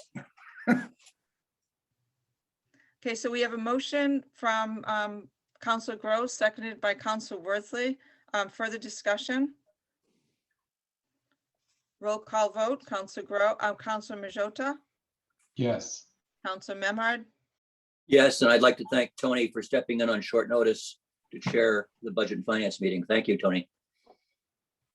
Counselor Nolan, Yes. Counselor O'Hara, Yes. Counselor O'Neill, Yes. Counselor Worthley, Yes. Counselor Gilman, yes. Counselor Gross, Yes. Counselor Grow. Counselor Grow? Yes. Yeses have it. 9 in favor, 0 opposed. Next recommendation, Counselor. Next, and I would like to thank Counselor Nolan for that because it gets rid of a whole bunch of word salad here for me. Muchly appreciated. This is the second of 4 of these recommendations. On a motion by Counselor Gross, seconded by Counselor Worthley, the Budget and Finance Committee voted by roll call, 3 in favor, 0 opposed, to recommend that the City Council approve supplemental appropriation 2022 SA8 in the amount of $1,021,160 from the general fund undesignated balance free cash to the Building Maintenance Stabilization Fund. Transfers in from the general fund per capital plan funding and free cash distribution policy. And I so move. Second. There's a motion made by Counselor Gross and seconded by Counselor Worthley. Is there just discussion, counselors? Okay, roll call vote. Counselor Majota, Yes. Counselor Memhard, Yes. Counselor Nolan, Yes. Counselor O'Hara, Yes. Counselor O'Neill, Yes. Counselor Worthley, Yes. Counselor Gilman, yes. Counselor Gross, Yes. Counselor Grow. Yes. Yeses have it. 9 in favor, 0 opposed. Next recommendation, Counselor. The next recommendation is on a motion by Counselor Gross, seconded by Counselor Worthley. The Budget and Finance Committee voted roll call, 3 in favor, 0 opposed, to recommend that the City Council approve supplemental appropriation 2022 SA9 in the amount of $2,042,320 from the general fund undesignated fund balance free cash to the Capital Project Stabilization Fund. Transfers from the general fund per the capital plan funding and free cash distribution policy. And I so move. Second. It's a motion made by Counselor Gross and seconded by Counselor Worthy. Is there discussion, counselors? Roll call vote. Counselor Majota, Yes. Counselor Memhard, Yes. Counselor Nolan, Yes. Counselor O'Hara, Yes. Counselor O'Neill, Yes. Counselor Worthley, Yes. Counselor Gilman, yes. Counselor Gross, Yes. Counselor Grow. Yep. Yeses have it, 9 in favor, 0 opposed. Next recommendation, Counselor. Okay, this is the last motion for the free cash distribution. On a motion by Counselor Grow, seconded by Counselor Grow, the Budget and Finance Committee voted roll, 3 in favor, 0 opposed, to recommend that the City Council approve supplemental appropriation 2022 SA 10 in the amount of $450,000 from the general fund undesignated fund balance free cash to the other post-employment benefits trust fund. Transfer in from general fund account to partially fund the city's OPEB or other post-employment benefit unfunded liability. And I so move. Second.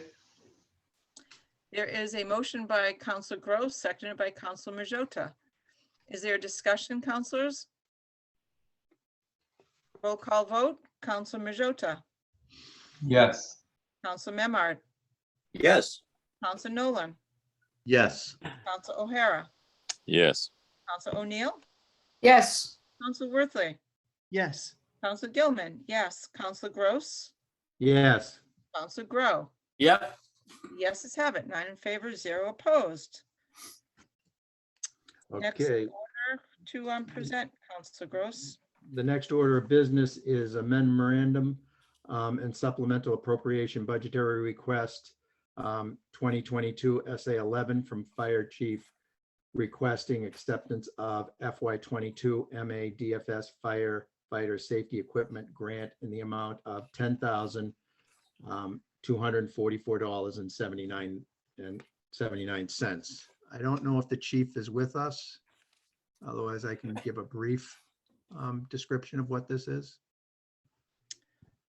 I do not see Chief Smith on the call.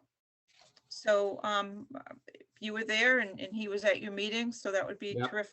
So this is for an inflatable carry boat that's for near shore and ice rescues that they can carry into a site, either over rocky terrain on the coast where they need to be, it's near shore and a deeper draft vessel can't get to them, or particularly our ice rescues during the time of year we're coming up into, which is so important to have these types of things. So this it fully funds the boat.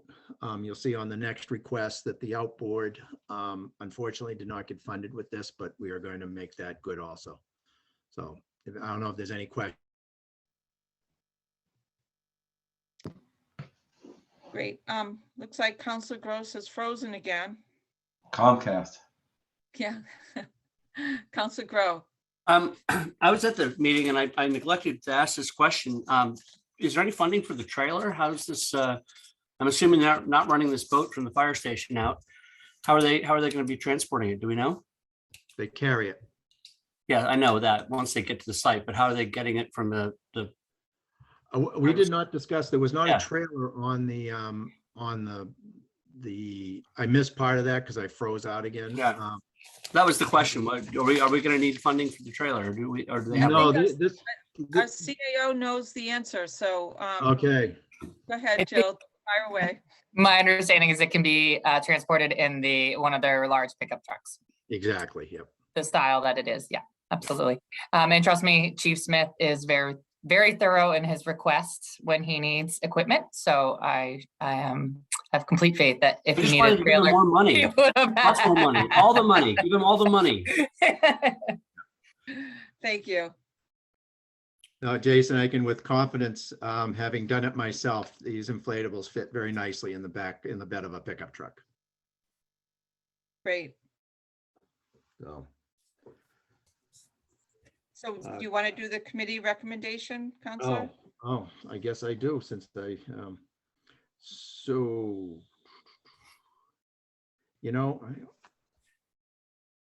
so we also in this, all right, here it is. Here it is.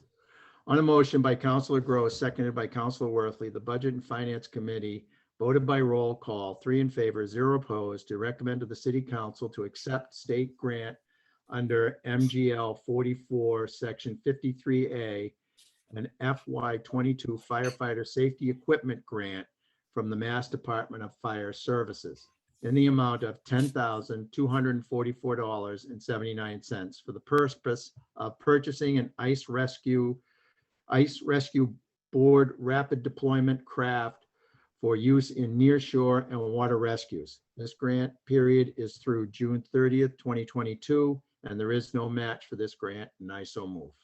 Second. There's a motion made by Council Gross, seconded by Council Worthley. Is there a discussion, councilors? Seeing none, roll call vote. Council Council Nolan. Council Nolan has a question. I just saw it. Yeah, thank you. Not a question, but I would like to remind the fire department does have a couple of new pickup trucks coming. So they should have plenty of trucks to transport that boat. And you would know, right? That's awesome. Okay. So roll call vote. Councilor Majota, Yes. Council Memard, Yes. Council Nolan, Yes. Council O'Hara, Yes.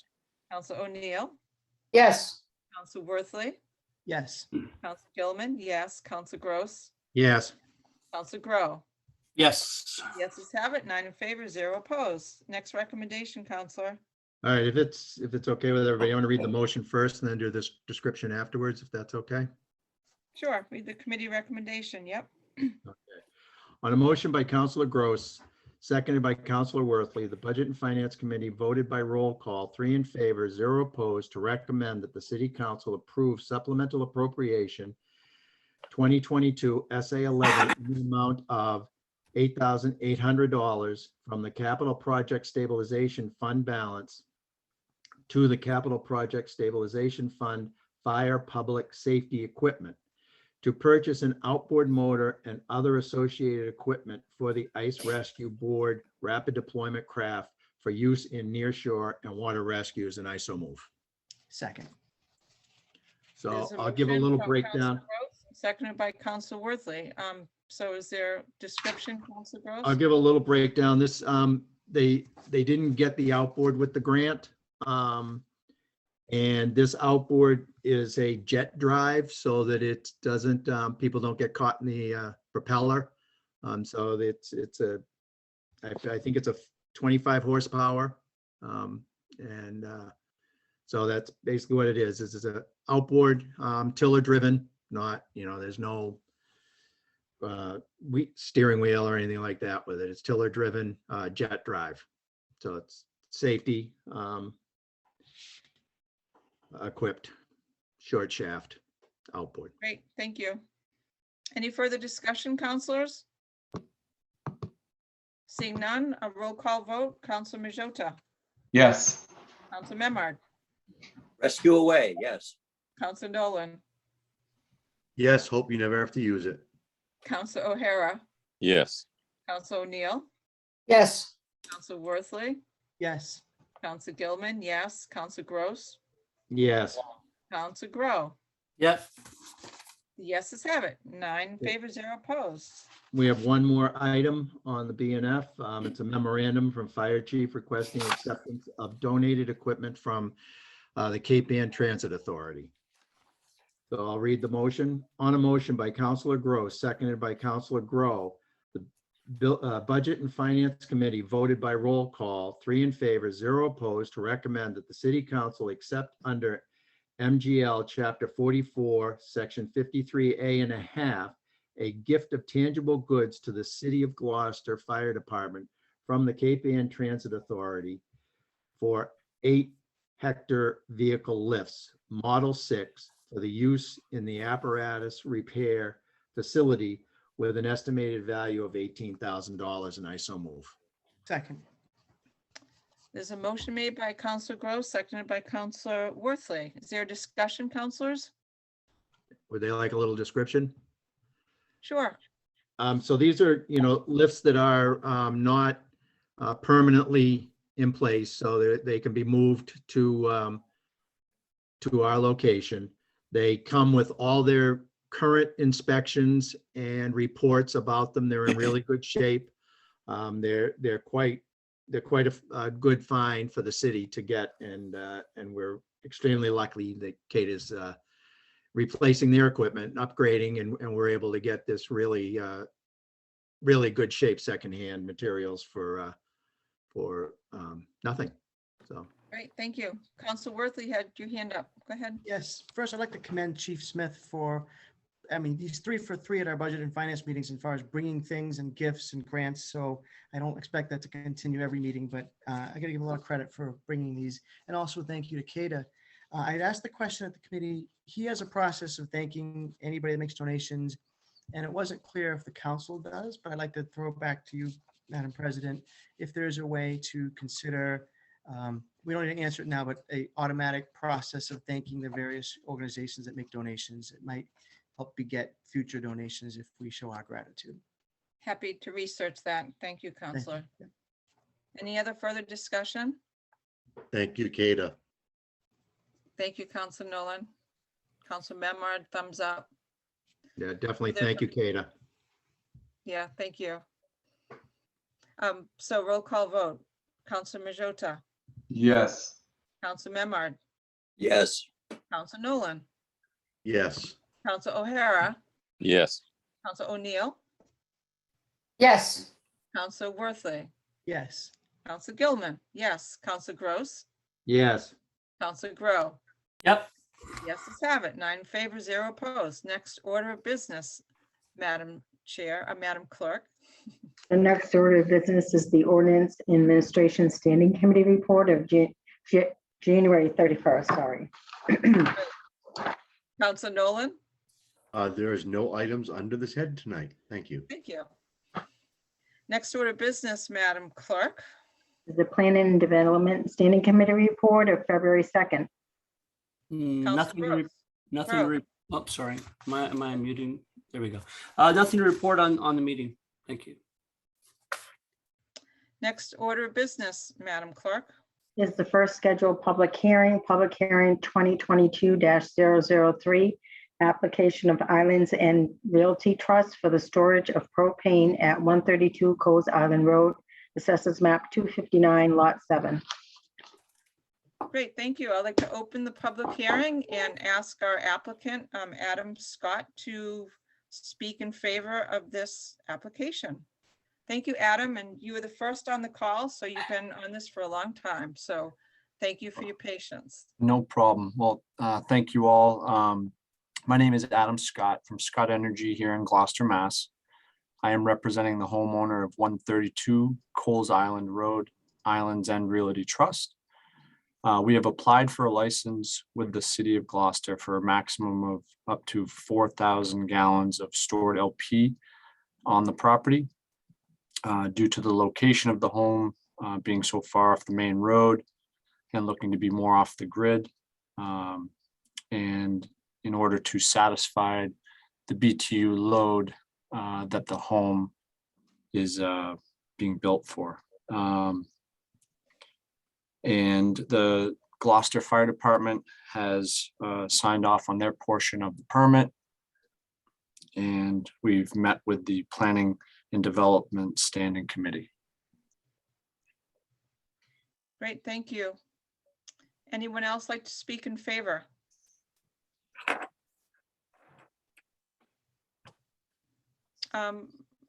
Madam Clerk, there's a person that Betty D. I don't know if they are raising their hand. Is there a hand raised on your screen? No, I think we're okay. Okay, so seeing none, anyone like to speak in opposition? Seeing none. Madam Clerk, are there any communications? There are no communications. Councilors, do you have any questions? Councilor Grow. Mr. Scott, can you talk about what this propane is being used for and its relative comparative use to what I would refer to as an average house?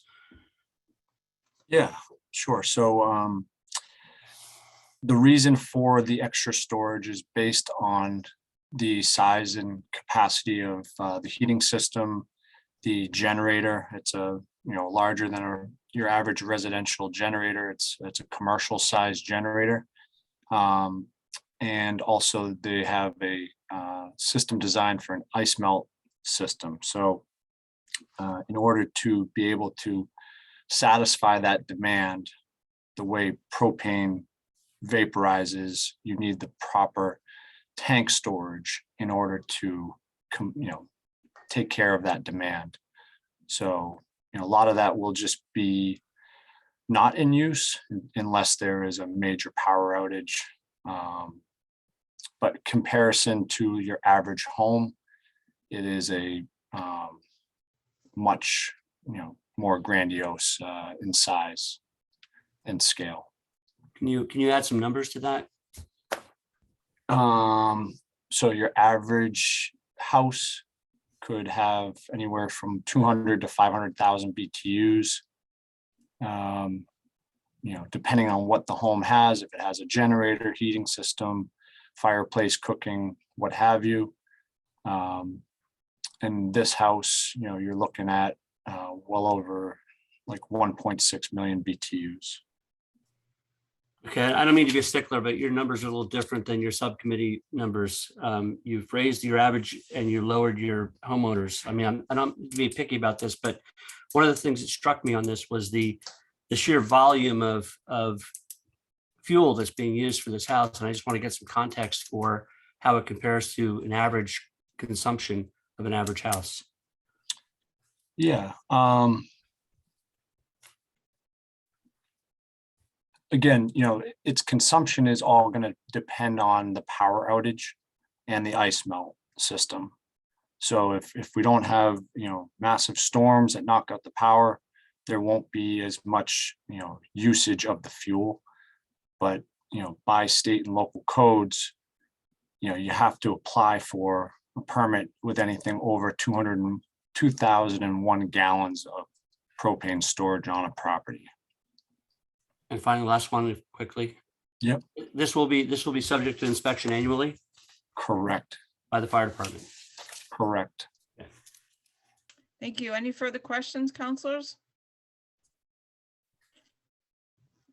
Counselor Gross. Yeah, not really a question, but more of a comment. That in this day where we're trying to minimize our energy footprint, this just seems that, and some of our zoning is being driven by that also. So I don't know if we want to start taking a look at since we're supposed to be a green city, if we want to start taking a look at some of these systems. That's all. Thank you, Counselor. Counselor Nolan. I can see where it's going. It's not really a green situation that we're talking about. I believe that if this was on the natural gas pipeline, it wouldn't even be in front of us. The only issue is that it's a storage tank that's being installed, that's been approved by the fire department and building. The amount of gas that one person uses isn't really in our purview for the permit. If it was just piped through the national grid to the home, the person would be allowed to use and waste whatever they'd like to do. But I think that we should look into different scenarios of heated asphalts and different things like that. But I think for this case personally, it's strange to me to be talking off topic on that and think about the actual license for the storage tank. Thank you, Counselor. Any further questions? Madam Clerk. Can I just comment or make a statement that if this is approved, they have to have an annual license every year through the city clerk's office. So in order to comply with state and local law ordinance, so every year he would be required to submit the required paperwork, and we would issue him a license once he pays the appropriate fee. Thank you, Madam Clerk.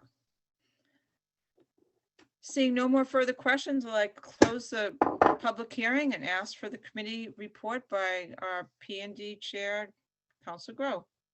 On a motion of Counselor Gilman, seconded by Counselor O'Neill, the Planning and Development Committee voted on a roll call vote, 3 in favor, 0 opposed, to recommend that the City Council grant a license under General GCO Chapter 8 Fire Prevention and Protection, Section 8.1, license for storing inflammables, Mass General Law, Chapter 148, Section 13, and 527 CMR 1.00 for storage of inflammables at 132 Coles Island Road, Assessors Map 259, Lot 7. Owners of the Islands End Realty Trust specifically to store 4,000 gallons of propane in 4 1,000-gallon ASME UG, which I'm assuming is underground containers, with the following condition: that said 4,000-gallon ASME UG containers be used for the exclusive use of 132 Coles Island Road, and I so move. Second. We have a motion by Counselor Gross, seconded by Counselor O'Neill. Is there discussion, counselors? Counselor Grow. I want to, I agree with both Tony and Sean on this. I see no particular reason legally or justifiably under our regulations to not grant this permit. I think what struck me is that it is a phenomenal amount of energy being used for a single property. And while that is perfectly within the rights of the property owner, and I understand that, getting to Councilor Gross's point, as a community, I think we need to begin to recognize that energy consumption like this is something that we should maybe be paying a little bit more attention to. And I'm hoping that once we get a sustainability director, somebody in the administration who's dealing with sustainability issues, that maybe we think about whether or not some of these projects are justifiable in that regard from an overall community responsibility point of view. I don't see any reason why I would hold this particular property owner to a different set of imagined regulations at this point, but it did strike me, and it did cause me to pause and think about what this means in terms of our responsibility as a community to think about the kind of energy usage that we're endorsing through our licensing and permitting. His next door neighbor, his relative, also has a similar system on there. So you've got, effectively 3.6 million BTUs cranking away on 2 lots in the city. And while I agree with Councilor Nolan, they could be on natural gas and we wouldn't know about it. And I appreciate that. I think that this just harkens to the idea that maybe we need to have a bigger discussion about community energy usage and what we are trying to endorse within the city of Gloucester. I will be supporting it because as I said, I don't feel any particular justification not to on my personal feelings, and I will be voting for it. But I think it deserves part of a larger conversation. Thank you, Counselor. Any further discussion, counselors? Seeing none, a roll call vote. Counselor Majota, Yes. Counselor Memard, Yes. Counselor Nolan, Yes.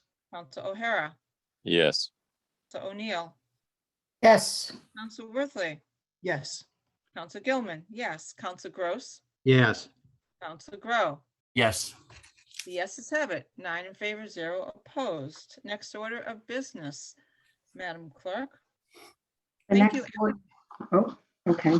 The next order of business is the third public hearing, because the second public hearing we took up out of order at the beginning of the meeting is public hearing 2021-033 to amend Gloucester Code of Ordinances, Chapter 22, Traffic and Motor Vehicles, Section 22-270, Parking Prohibited at All Times, and Section 22-291, Tollway Zones, by adding Farrington Avenue northerly side from its intersection with Eastern Point Boulevard in an easterly direction to its intersection with St. Louis Avenue. And this matter was referred back to O&A from the December 14, 2021 City Council meeting.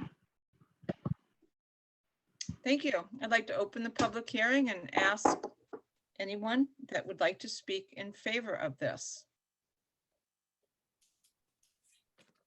Madam President, Counselor Nolan. do you think it'd be all right to take a brief recess before the next public hearing? It could be a lengthy one. The public hearing right now. Yes. Okay. Is there a motion to recess for 5 minutes? So moved. Second by Council Worthley. It does require a majority vote, so let's do a quick roll call. Council Majota, Yes. Council Memard, Yes. Council Nolan, Yes. Council O'Hara, Yes. Council O'Neill, Yes. Council Worthley, Yes. Council Gilman. Yes, Council Gross, Yes. Council Grow. Yes. The yeses have it, 9 in favor, 0 opposed. Let's take a 5-minute recess and we'll be back at 8 o'clock. Thank you. That's great. Do we normally have to do a recess for that, for a vote? That's what Robert's rule said. Check Oh, it, okay. check All it right. on it. Yep. Yeah.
I have 8 o'clock. All right. It's like that scene from Flushed Away. So I'm going to, I guess I'll reopen the public hearing. Just for those of you who might just be joining the call right now, we're on our final public hearing, which is to amend public hearing 2021-033, amend GCO, Chapter 22, Traffic and Motor Vehicles, Section 22-270, parking prohibited at all times in Section 29-291, tow-away zones by adding Farrington Ave northerly side from its intersection with Eastern Point Boulevard in an easterly direction to its intersection with St. Louis Avenue. It was referred back to O&A from December 14th, 2021, and it's in front of us tonight for public hearing. So having said that, I will open the public hearing and ask anyone who would like to speak in favor of this.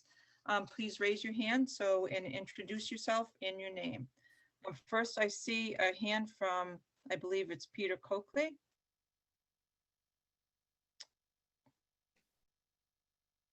Council Grow, you have a question? Just, we didn't do it in the last public hearing, but can you just quickly lay out the general rules for public hearings so that people understand what they are and are not allowed to expect? Sure. So, so if you're the applicant, you're able to speak for up to 15 minutes and support. And then we continue after that with additional people that are here in support. And then if you are the opposition, you can choose a person to speak for up to 15 minutes in opposition. And then everyone can speak after that for up to 3 minutes. After that has ended, then we can do a rebuttal if there was something that was brought up that someone didn't agree to from both sides. And then we ask for communications from our clerk's office to summarize all the letters and emails that have been sent forward. And then we open it up for questions from city councilors. So thank you. So right now we have, we've opened the public hearing, and I believe we were looking for Mr. Coakley. If you would introduce yourself. I don't see you on the screen. Joanne, did you let him in to the call? No, he didn't have his hand up anymore, and a Betty D has her hand up. Okay, great. So hold on a sec. So Bob Ryan also has his hand up. So let's start with Bob. Would you like to speak in favor of this right now? Not in favor, no, I'm sorry. Oh, okay, so I will Betty, speak, but I'm in opposition, Madam President, I'll hold. okay, great. Betty D, would you your name and address, and you have up to 3 minutes to speak to us in terms of why you're in support, and if there are no other people that are going to speak for a longer time and in support, we would certainly consider giving you extra time. So but let's start with 3 minutes, and then if you need more, we'll consider that. So name and address. Thank you. Thank you. Can you hear me? Yep, loud and clear. My name is Betty Davis. I live at 29 Edgemore Road. I have lived on Edgemore Road since 1977 with my husband. I was unable to attend the last meeting when this issue was addressed because I was out of town.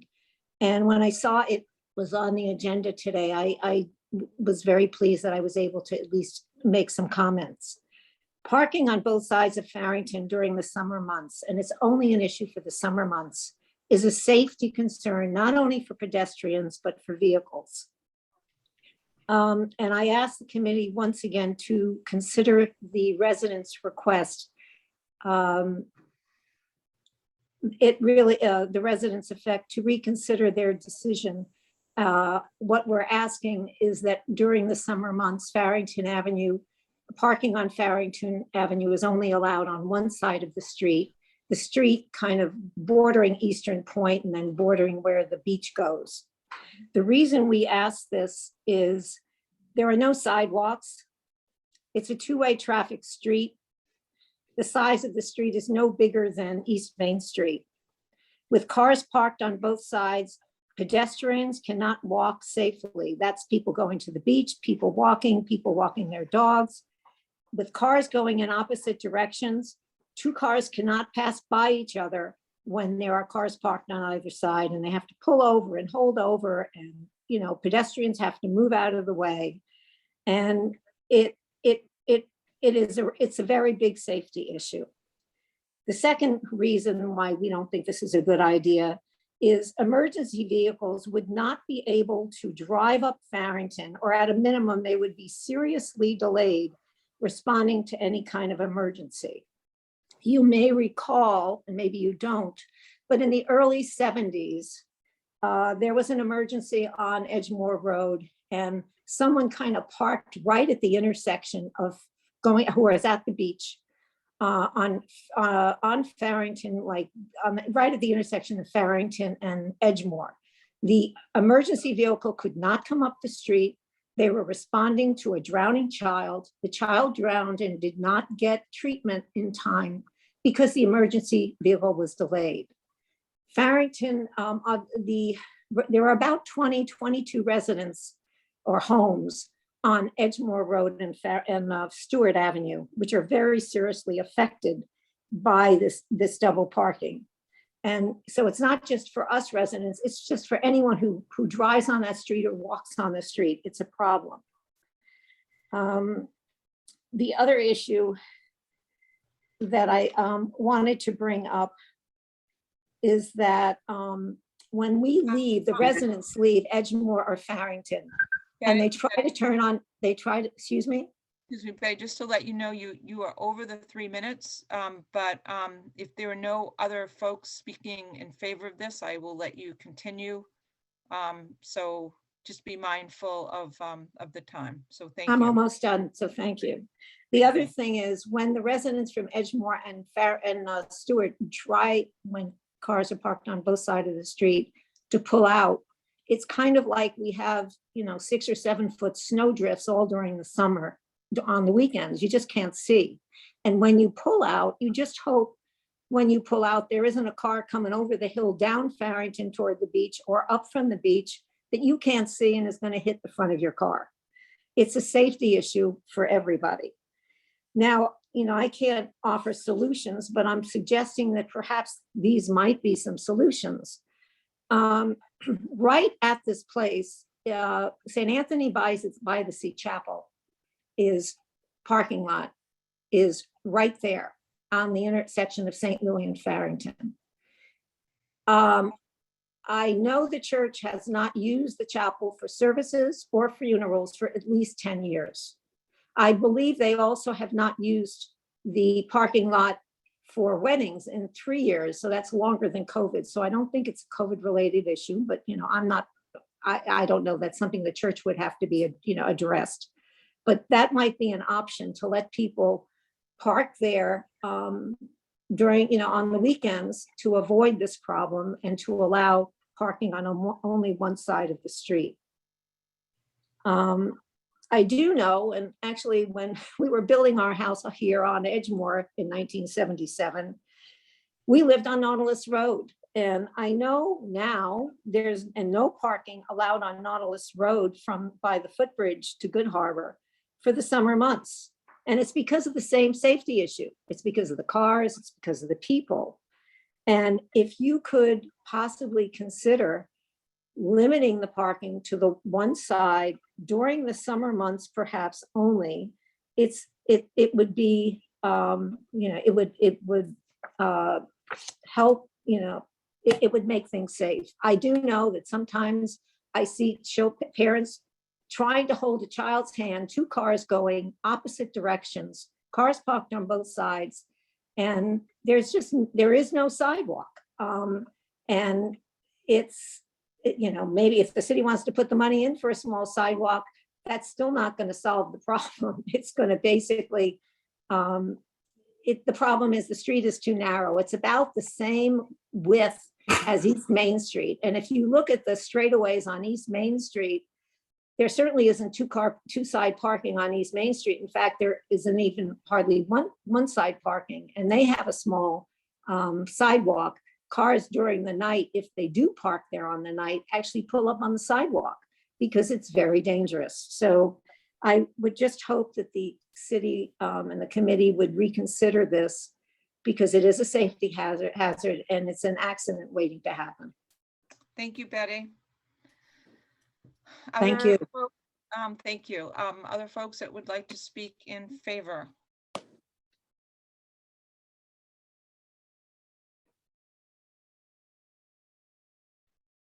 I saw Mr. Coakley, his hand was raised and now I don't see him. Madam Clerk, do you see anyone with their hands raised to speak in favor? Oh, there you go.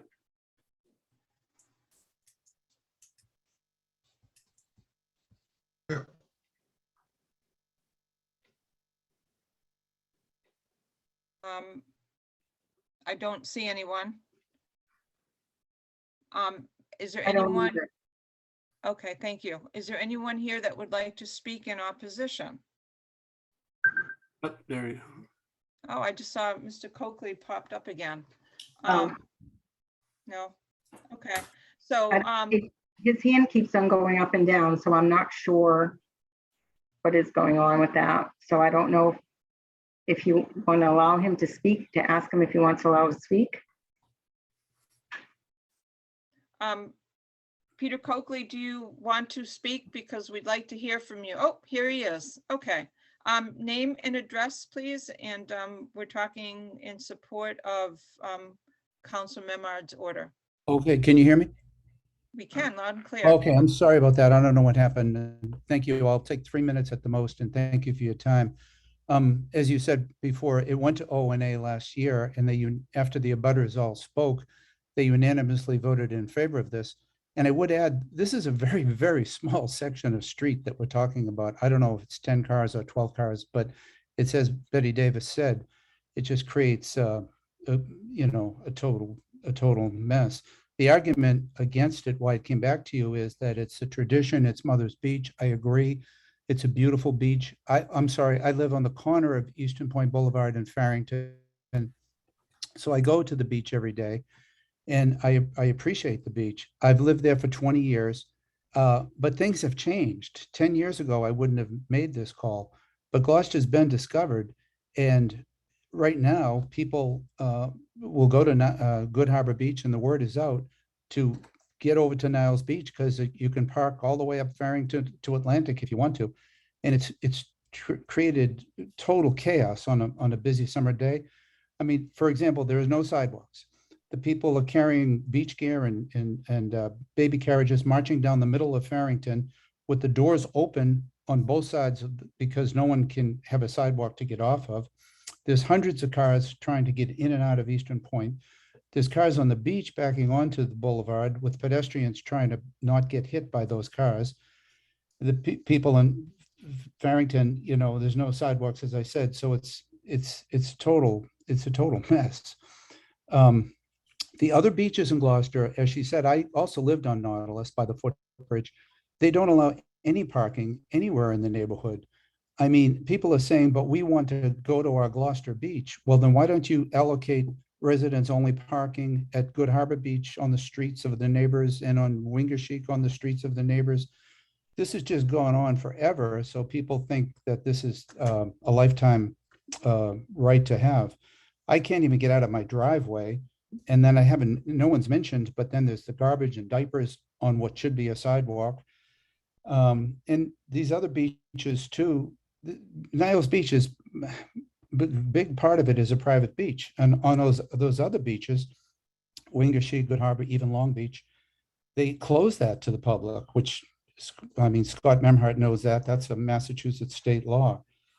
I don't know. I would just say, I asked an attorney today, if the city or town is warned of a safety issue, do they have liability? And he said, absolutely, if something happens and they've been warned. Now, I have a friend, Robert Hughes, Gloucester resident, last year trying to navigate his bicycle, hit a car door, fell off, fractured his ribs, punctured his lung with the ribs. And I saw him last week and he's still having some issue with his lungs. So I really don't think we should be choosing convenience over safety, because it really, really, truly is not what it was 10 or 20 years ago. If there was parking on this small section, it should be residents only. And from the church up, there should be no parking. People shouldn't be parking on the way up to Atlantic Ave and marching down the middle of Farrington to go to the beach. Okay. But thank you very much. I appreciate Thank your you. time. Thank you, Mr. Coakley. Anyone else like to speak in favor? Karen O'Donnell? Would you introduce yourself and your address?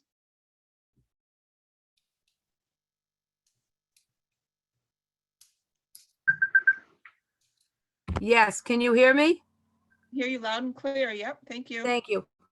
Yes, I live at 3 Orchard Road, Gloucester, Mass.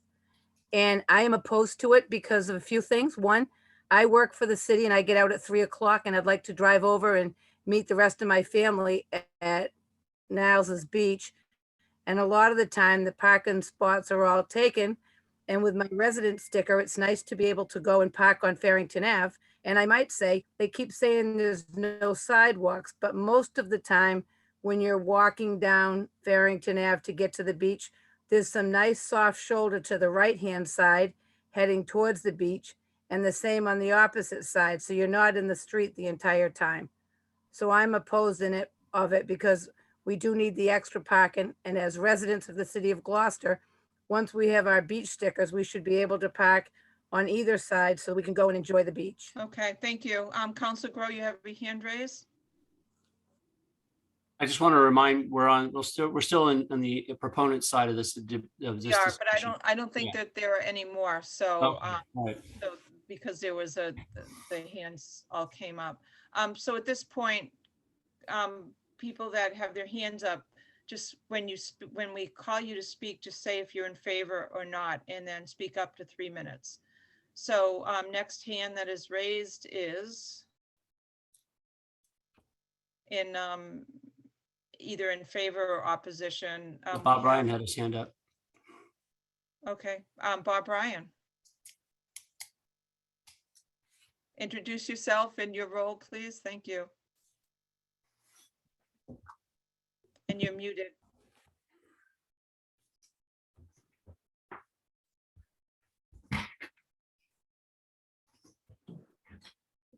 Bob, on the bottom, hit your unmuted button. There you go. Thank you. That's it. All right, I had a problem with my mouse here. Good evening, Madam President and other council members. My name is Bob Ryan, 3 Blake Court, here in Gloucester, Chairman of the Traffic Commission.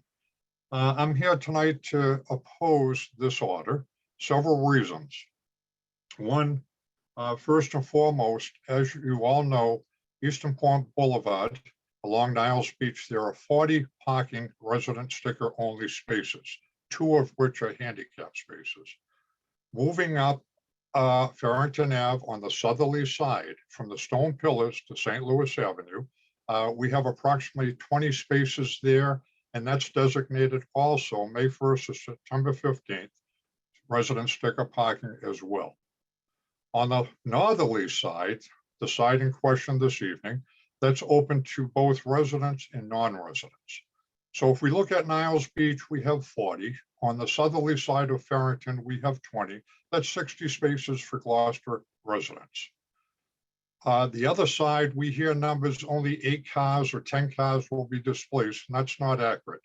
It measures from Stewart Avenue all the way up to St. Louis. It measures 640 feet. And if we back out 60, divide that number by either 20 or 25 feet for a car length, that's 23 to 29 spaces. And as it stands right now, these are like mostly non-residents parking on that side. We spend a lot of money on tourism. We can't shun people away. We accommodate them at Good Harbor Beach. We have non-residents, residents and non-residents. We have over at Wangashik, we have residents and non-residents. So I think it would be totally unreasonable to limit parking right at Niles Beach.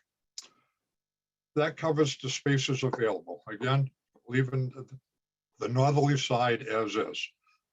Second point, I had Lieutenant Williams, Mike Williams on the Traffic Commission. He did a 5-year look back. There hasn't been one moving vehicle violation from Eastern Point Boulevard all the way to St. Louis Avenue. There were 2 accidents down near Atlantic Road, cars running off the road, having nothing to do with attending the beach. Lastly, this came about going back to 1974 as well. Since then, allowing parking since 1974 to today, we haven't, again, had any traffic issues, safety issues. Everything has gone well. My last point is, if it's not broken, why try to fix it? Again, let's be tourist friendly. Let's accommodate our residents. And if some of you recall back about 10 years ago, Paul McGarry had asked on the southerly side to put resident sticker parking so we can accommodate the Gloucester people at that beach. Some people call it a mother's beach. But again, we're taking 60 spaces for residents and approximately 29 for non-residents. And I think that's very reasonable. Okay, that's all I have to say. Thank you, Bob. Anyone else like to speak in either favor or opposition? Just Marianne Boucher, introduce yourself and your address. Thank you. And let's keep these to 3 minutes. And Joanna, I'll just ask that you keep an eye on the clock. Thank you. Thank you, Marianne Albert Boucher. Thank you, Council President. Several years ago, I worked side by side with Paul McGarry, then the Ward 1 councilor, to address the parking along Niles Beach and both on the Eastern Point Boulevard or roadside, as well as Farrington Avenue side. At that time, parking was only allowed in front of the beach where the divided parking spaces are. This left many vehicles using other areas to park on the side of adjacent streets, roads, and in front of other driveways, and wherever anyone thought they could park, they would park. It was determined after many discussions and visits to the site with Mr. McGarry and other constituents that the best solution was to create more resident beach parking sticker spots along one side of Farrington Avenue, St. Anthony's Church side, while keeping the other side open to non-sticker vehicles. The city felt that if they were able to be a tourist destination place, then we should provide spaces for others. The Edgemore Street side of Farrington Avenue became open to all, both residents and non-residents, up to St. Anthony's Church, both sides. Residents wanted both of the street sides to be resident sticker parking only, but understood the beauty that the city can be shared. I'm a frequent flyer of Niles Beach. In fact, I'm there most days during the summer. I don't know of any accidents or close calls in that area. There is plenty of room for emergency vehicles, even when the vehicles are parked on both sides of the street. And if there is a problem getting into Edgemore Road or Stewart, eliminate one parking space on either side of that street. That will free up getting in and getting out. All of this was vetted and discussed and agreed upon when this came up for review years ago, when the city voted yes to create these new parking spaces. In my humble opinion, if you remove these spaces from that side of the street, it will most definitely cause more problems in the area with people that have become accustomed to parking.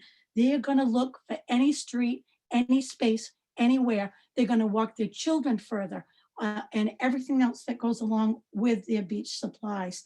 I highly oppose you taking away these parking spaces, as it is just going to cause more of a problem. Yes, COVID did create more people coming to Niles Beach and parking further up. So if you really want to prevent more people from coming, you're going to have to take away the non-resident parking. That way the non-residents will understand that they can't park there.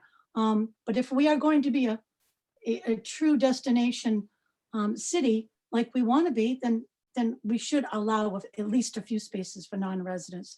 Thank you very much. Thank you, Marianne. Next hand raised is Sue Muse. Sue, would you join us and state your name and address and tell us why you either approve of this or oppose it? Thank you.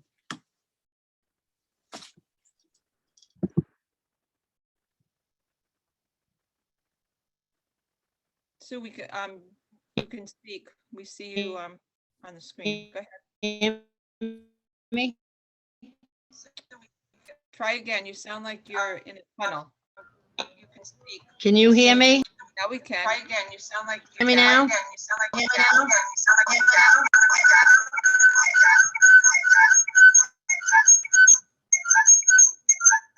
Can you hear me now? I can hear you. All right.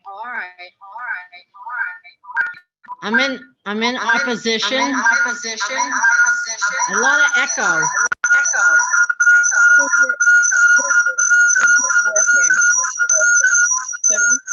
Huh? Can you hear me now? It's an echo. Can you hear me?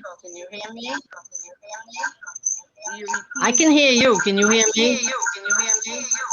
Okay, Sue, why don't you, Need to come back in. you need to log off and dial back in, and we'll call you, because we're getting like a repeat echo. We can't hear you. So if you don't mind trying to dial out and then come back in, we'll Come call back it. to me. Yeah, that would be great. Thank you. Next is Kathy Lawson. Kathy, would you come in and introduce yourself?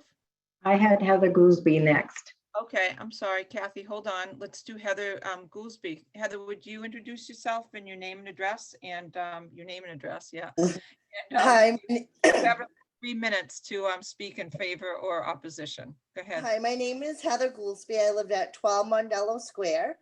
I'm opposed to the non-parking on the northerly side of Barrington Ave. There are times I've lived here all my life. I've gone to Niles Beach all my life. My children, my grandchildren have gone there.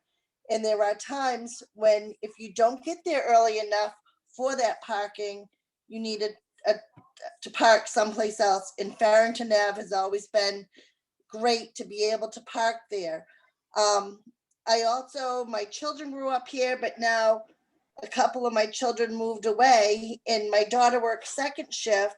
And it was always great for that non-resident part so that she could come and visit with me and my grandchildren during the morning before she had to go to work. Because if not, I know I live in East Gloucester, but if I left to bring her back to her car at my house, I would lose my spot. That would be totally gone for the day. So I'm very opposed to this. And like I said, my family has been going to Niles Beach for 50 odd years. Thank you, Heather. Next hand that is raised is Kelly Bracleone. Can we bring Kelly in? Kelly, your name and obviously and address. Thank you. Hi, my name is Kelly Brancleone. I reside at 18A Calder Street. I'm speaking in opposition to the parking ban. I'm a lifelong resident of East Gloucester and I'm very familiar with Niles Beach. In my youth, I worked as a lifeguard at Niles for the city of Gloucester, and now I frequent the beach with my 2 children.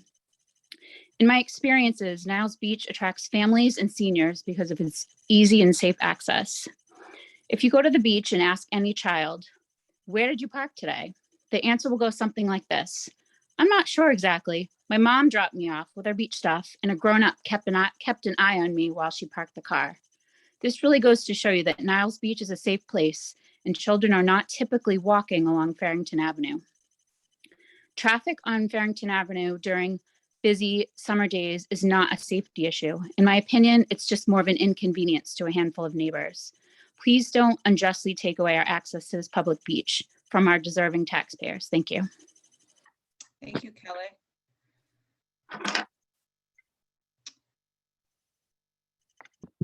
Susan Muse, should we try you again?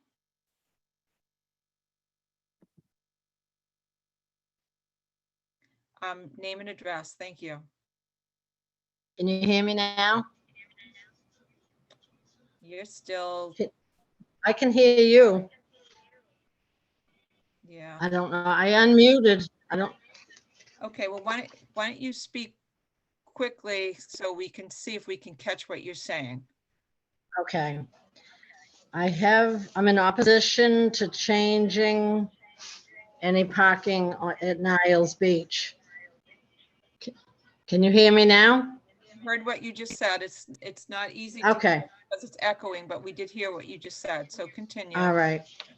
All right. I've lived, sorry, Susan Muse. I live at 22 Mount Vernon Street. And I have been going to Niles Beach over the last 7 to 10 years. As traffic, yes, many citizens make the trip around the back shore daily, so the traffic flow will always be there. Many Gloucesterites have not had an impact in accidents as there haven't been any reported. The most issues, I think, are caused by the security guard at Eastern Point Boulevard because he slows everybody down to check and see, what they're going down there for. So parking on Farrington will have no impact. The area measures out for plenty of spaces, 20 or more, and as a lifelong resident, I'm asking the city council to leave the parking alone, allow the residents to park, and consider the lifelong beach goers' wishes and not to succumb to a few who are new and old residents, but they have no real reason to justify a change. Thank you. Thank you, Sue. Thank you for your persistence with the weird connection. Appreciate it. Now we have Kaylee with her hand raised. Kaylee, would you introduce yourself and your address?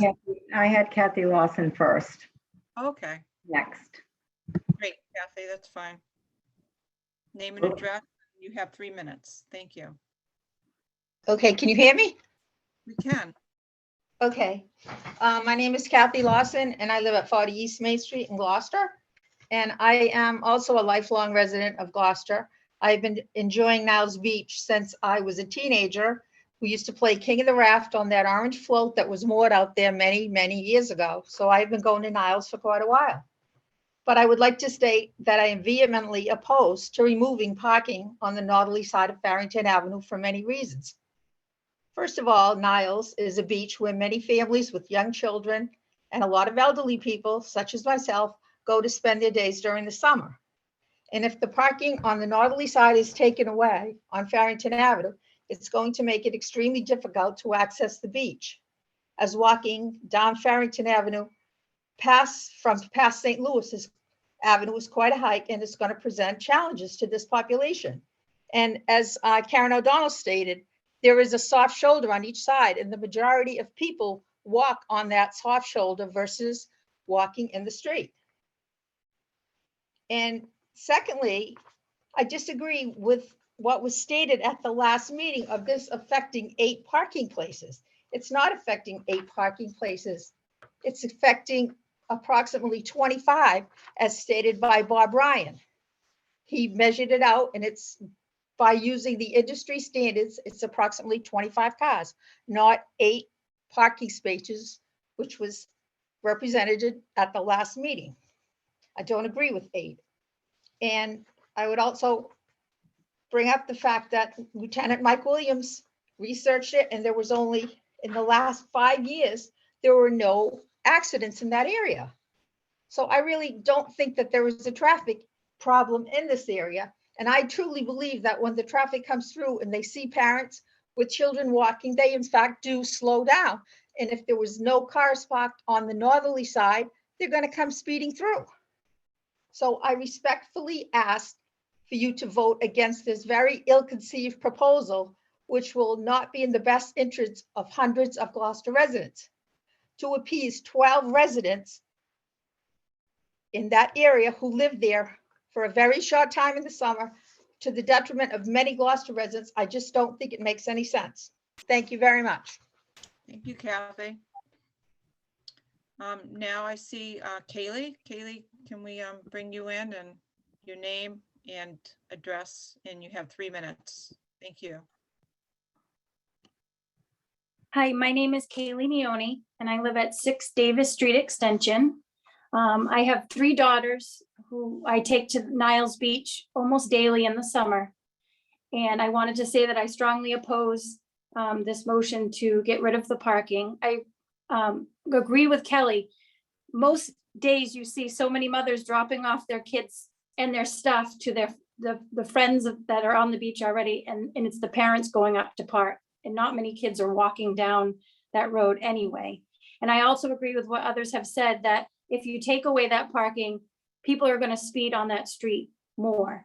And I definitely think Farrington Ave is much wider than East Main Street. I strongly disagree with that statement as well. So I wanted to go on the record saying that I strongly oppose this. Thank you. Thank you, Kaylee. Any other folks on the call that would like to speak in either favor or in opposition? Let's see, we've got Deborah Liakos.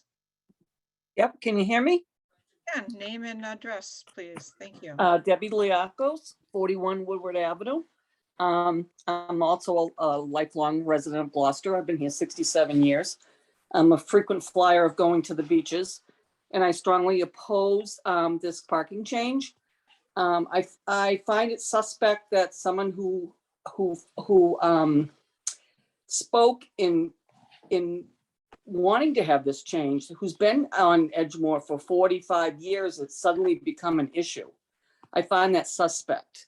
And it's my understanding like about a dozen residents came forward and wanted to see the changes. And I understand that COVID probably brought some, we did have some issues for a very short time because of COVID. But all in all, where there's no documented accidents, I also agree with Kaylee about the width of that road. I frequently travel that road, find it plenty wide. There's been not one documented case of any incident there. It would behoove the city to look at possibly creating sidewalks along that area from the intersection of Eastern Point Boulevard up towards the church, and making it safer for the residents and also the people that aren't going to the beach, that just want to walk the loop and go ahead and do the connect up to Atlantic and walk the back shore. So I think that's something the city needs to look at. And as Mary Ann Albert Boucher also said in the beginning, if we just removed one spot on the corner of Edgemore, that would alleviate that issue that these people are complaining about if it comes down to access of an emergency vehicle getting in and out of that road, or the safe exit or entry into that road for the residents. So again, I oppose this changes. These parking spots are very valuable to Gloucester residents, and we want to be able to continue to use them. There's no documented issues there, and if it's not broken, don't try to fix it. Thank you. Thank you, Deborah. Jacqueline Baldessano. I have Katie Andrews before her. Okay.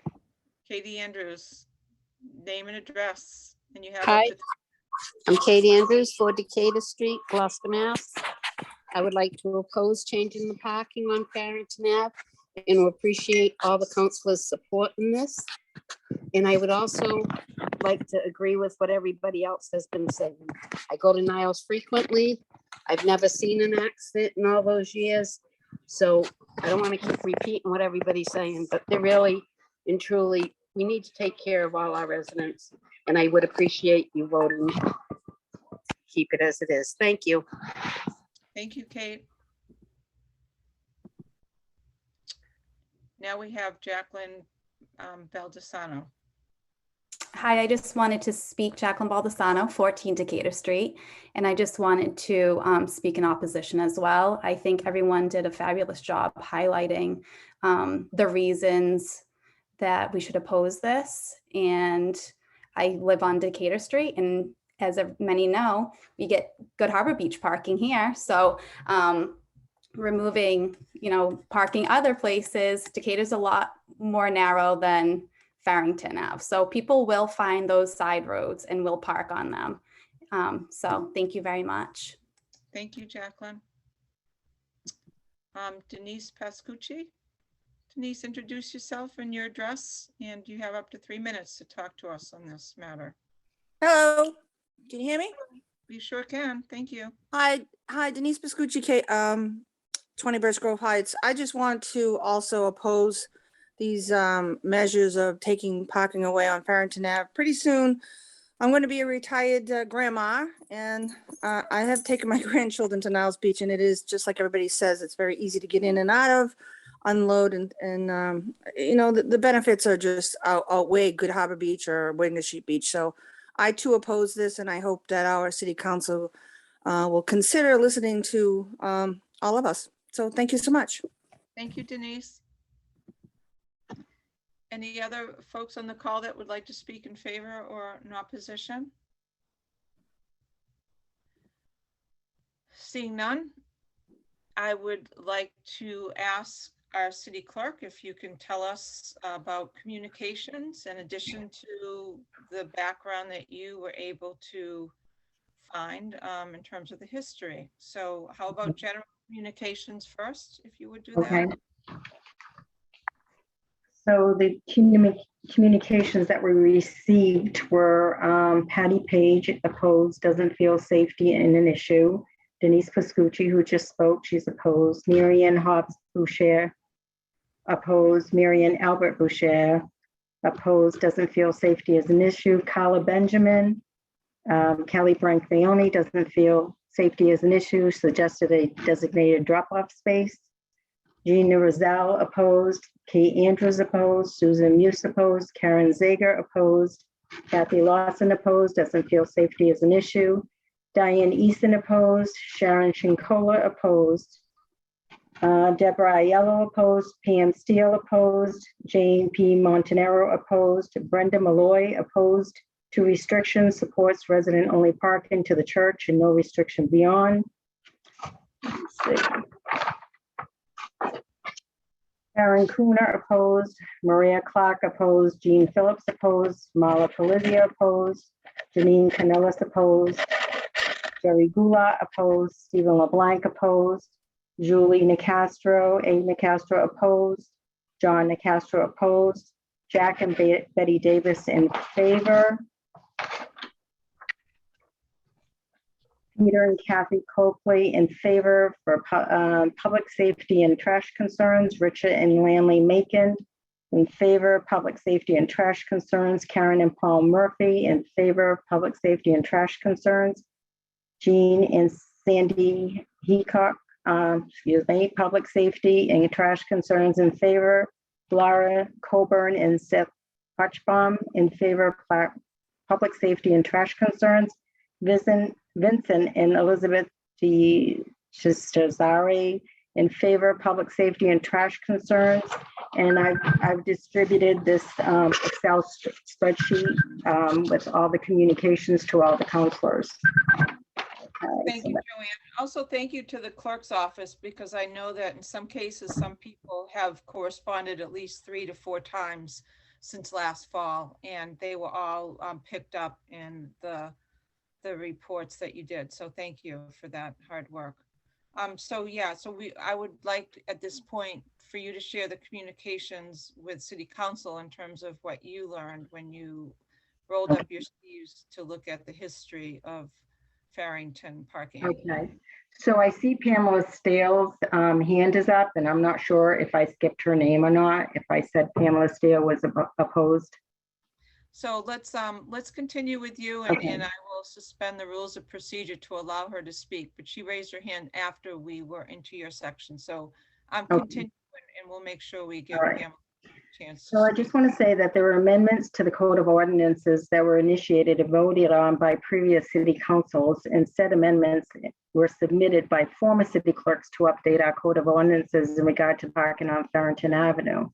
After researching starting in 1970, we found the following. On July 7th, 1974, an emergency order was adopted to allow parking on the northerly side from St. Louis Avenue to Eastern Point Boulevard. And on August 1st, 1974, the City Council adopted the ordinance amendment, the emergency order. And under section 22-272, which says same Saturdays, Sundays, and holidays, no parking May 1st to September 15th, where it shall be unlawful for any person to park vehicles on Saturdays, Sundays, and holidays, etc.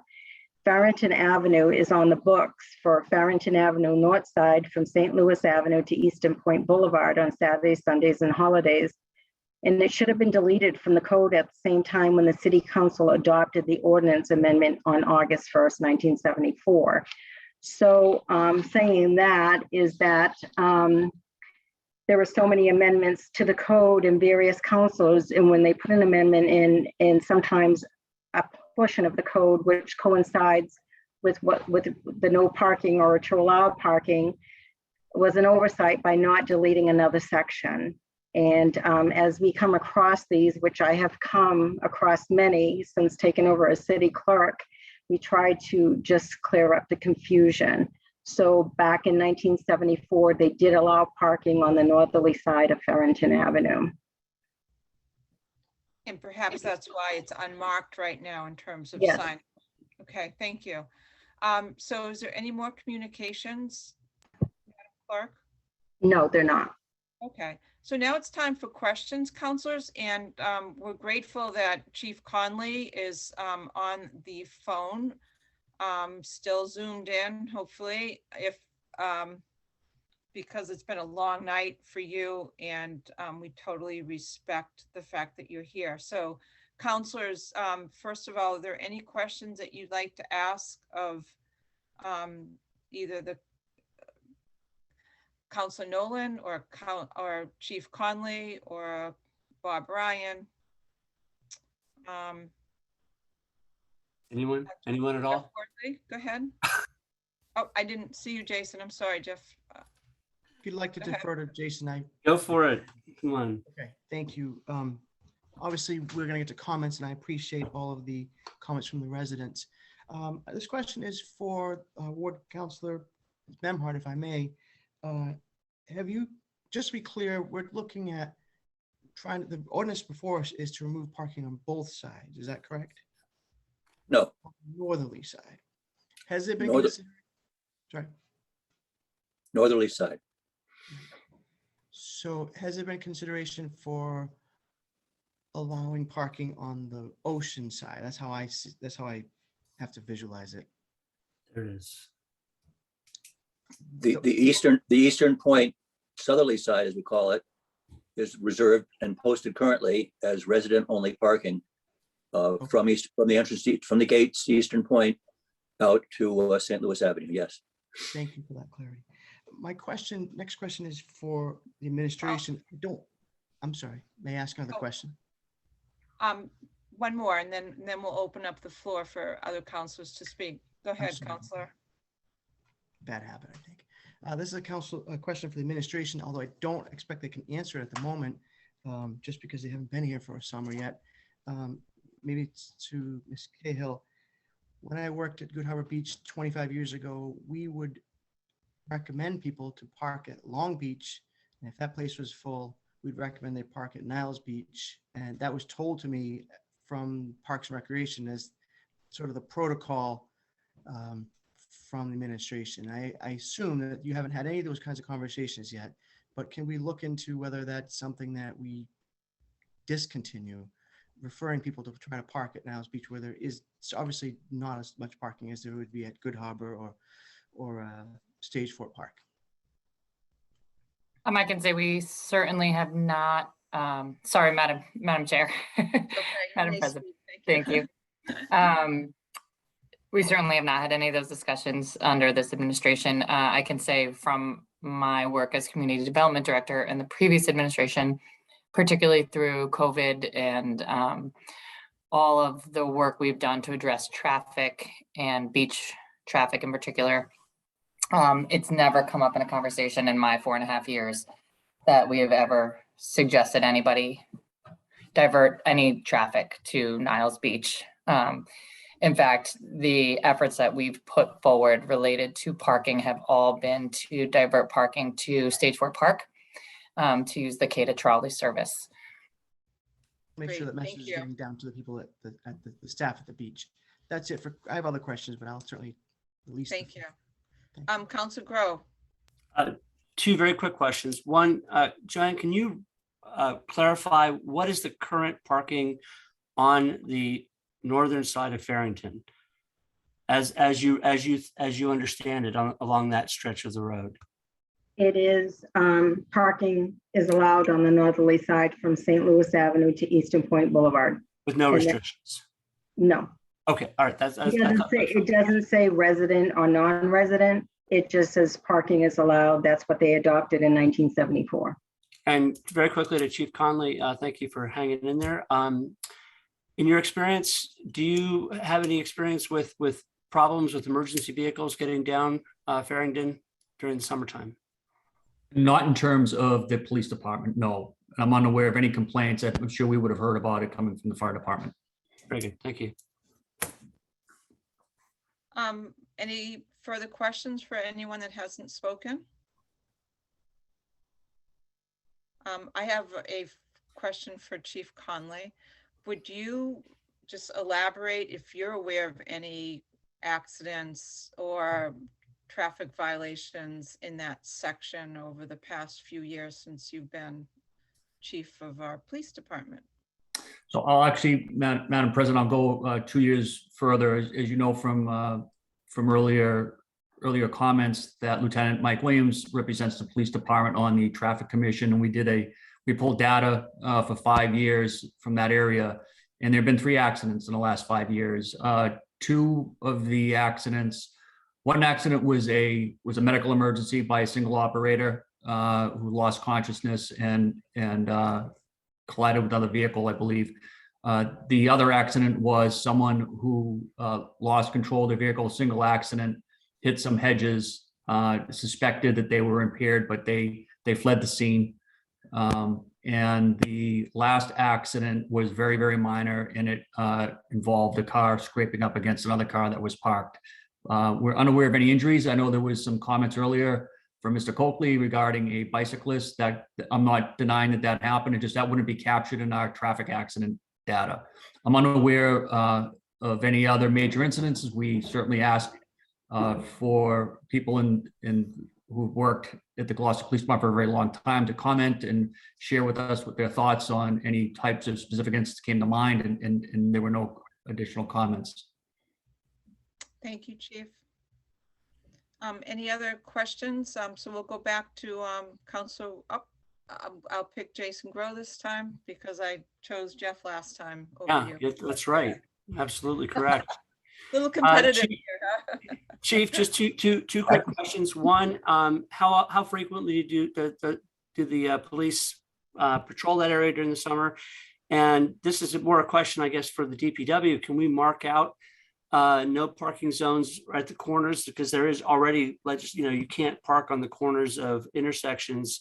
Can we paint or otherwise mark those intersections a little bit more clearly so that if there are cars parked there, that they can be ticketed or towed if necessary for the neighbors? Anybody want to grab that? So Council, I can answer from the police standpoint regarding your question. We have a sector car that monitors that area routinely, and in the summertime, we have parking enforcement. And Julie Bro, that I see her over there an awful lot all summer long, as I keep my boat out at the end of Eastern Point and in that area, hopefully every day in the summer, but practically at least every weekend in the summer, I'm over there, and she's, every time I go by, she's there checking resident parking stickers and writing tags. So quite often, particularly in the summer. Thank you, Chief. Council Worthley. No, it was actually Council Margiotto who had his hand up this time. Council Margiotto. Hi, yes. 2 questions. What is the speed limit for that area? And from those who want the no traffic there, can we put up a speed radar to measure the speed? Usually when you see one of those things, you have a tendency to slow down as you always try to go under the speed limit. So Council, excellent question, and I'm glad you threw it to me. It's almost like we talked beforehand, which we did not. But we actually did have a speed trailer out there during, I forget the month, in 2020, and then we did it again last year. I'm sure we'll do it again this year. The speed studies I'm happy to share with the councilors. I know somebody put in a public records request and I shared that information. I believe, Joanne can tell you exactly, it came to her office when we did that. But those speed trailers, they do capture all that data. I can tell you the speed limit is 25 miles an hour in Farrington. The median speed, I believe, at least for the 2021, and I'm doing this all off memory, was about 28. I think one direction was 28 miles an hour and the other direction was 30. So slightly above the speed limit, but that's for data that's being captured all day long. I'm happy to share the very compelling 216-page speed data report. I won't tell you how it ends, but I would also say that this data that we collect is not what the state would accept for a so-called speed study, that they would have a traffic engineer come out. This is just an ancillary thing that these machines do as they're trying to slow vehicles down along that roadway. Thank you. Thank you, Chief. Councilor Nolan. Just to answer Councilor Grow, any councilor can put a request into the DPW through the mayor's office to add a sign for no parking here to corner. We do have a standard footage that is allowed, so that's fairly simple.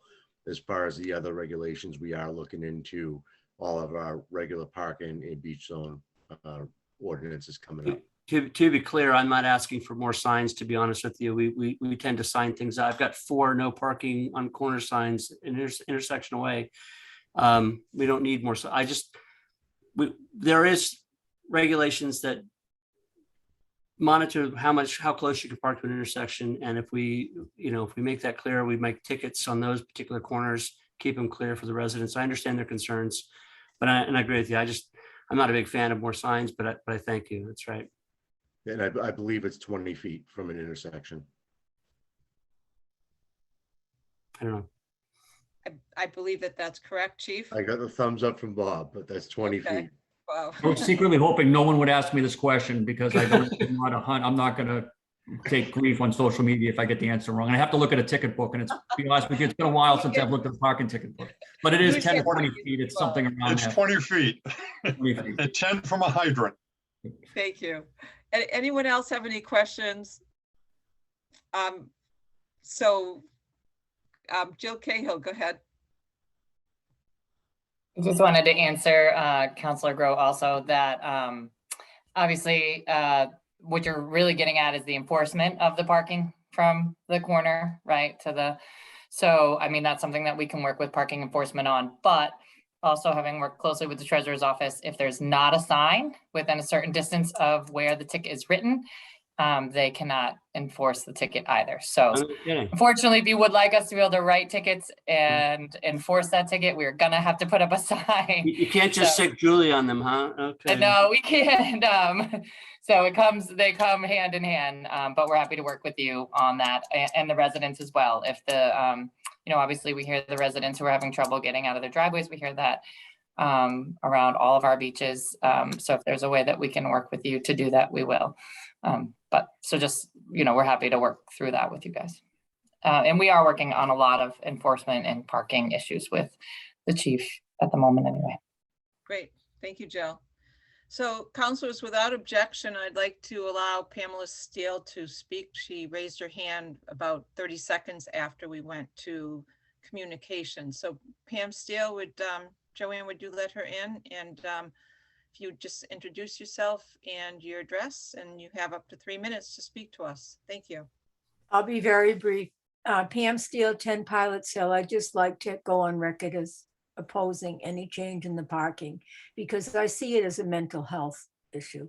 People go to the beach for restorative reasons, and it's very important for residents and non-residents. Thank you. Thank you, Pamela. So at this point, without any further questions,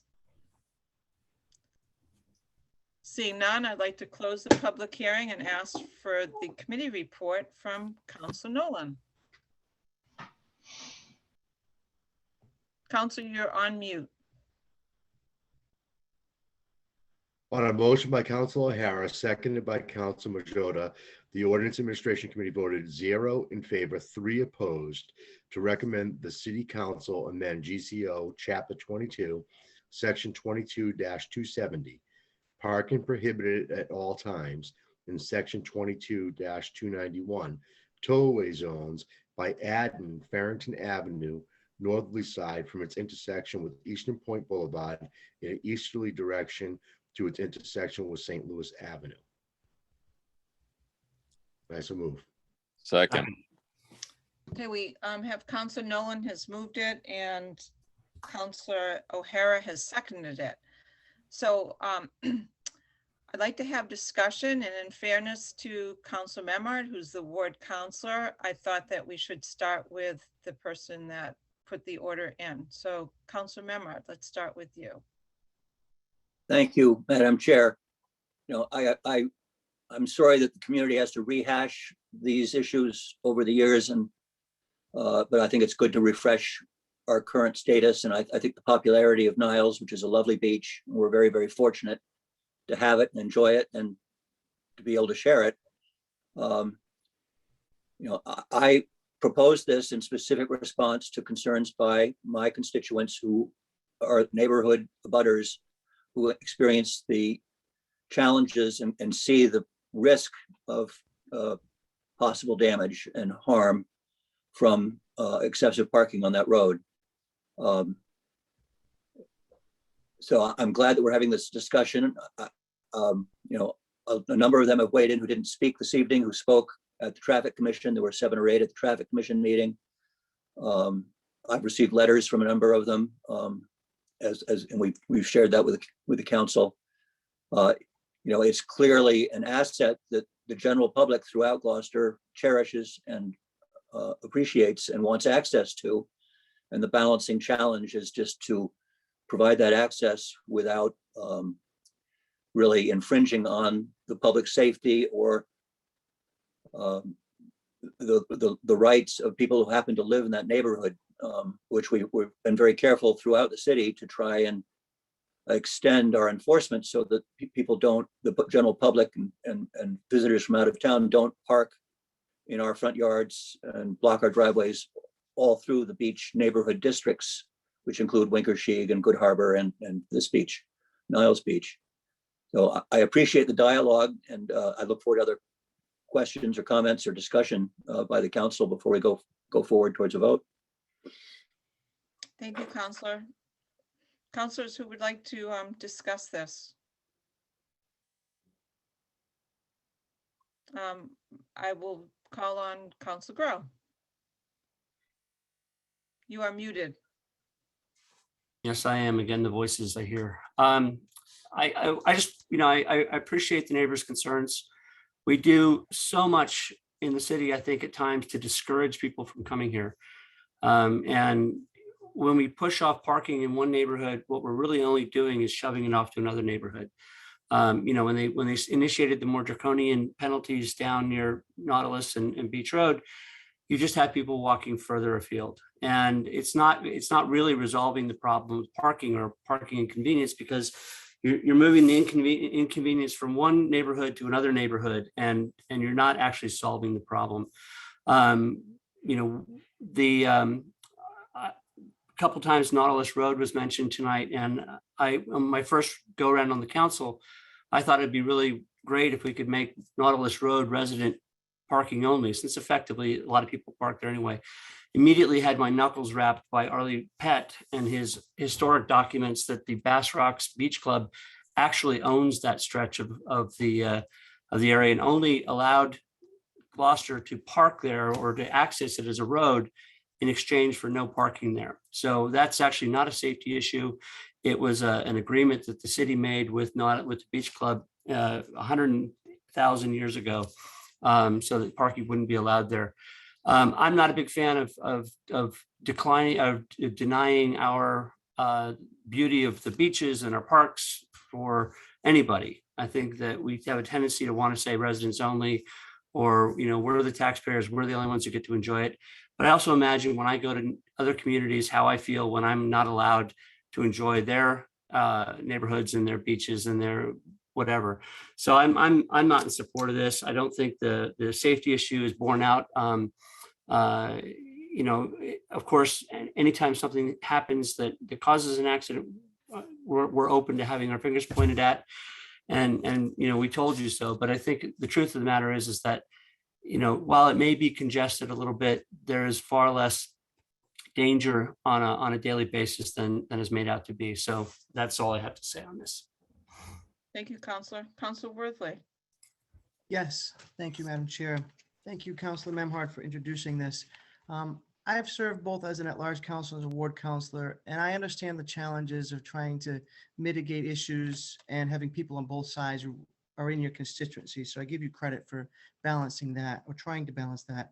If we follow the recommendation of the ONA committee, I think we also throw the baby out with the bathwater, because there were a couple of recommendations made today about a drop-off zone, which might make sense to have for 2-minute parking only or something like that.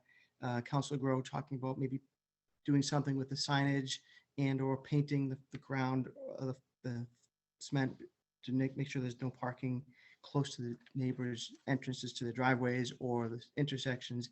And my comment is part question: is there value, and sort of third time's a charm, in sending this back one more time to see, not to say we're all for or against it, but to include some of these ideas in something that kind of makes it a more perfect ordinance change. And so I sorry that I didn't think of that as a question earlier, Madam Chair, but I'd like to give the ward council the benefit of the doubt if he sees value in some of these things coming in under the same public hearing, or maybe introducing them as separate ideas later.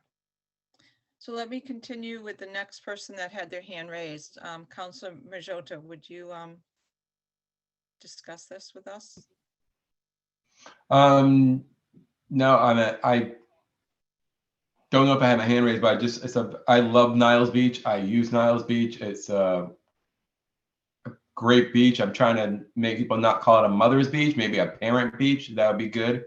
It is 2022, I feel like, but other than that, I think it's one of those things where if we restrict this particular area, then we're going to see a domino effect potentially going on to other streets and things, and then no other people who come in to visit Gloucester will be able to access to beaches. And we are a tourist town, and it's a beautiful city, and I love the fact that other people come and visit, and I love showing off the beaches to my friends who come. So that's it. Great. Councilor Nolan. I won't be supporting this tonight as written as well. And also for comment on bringing it back to ONA for enforcement on signage or the 20 feet between the roads. That's already an ordinance at play.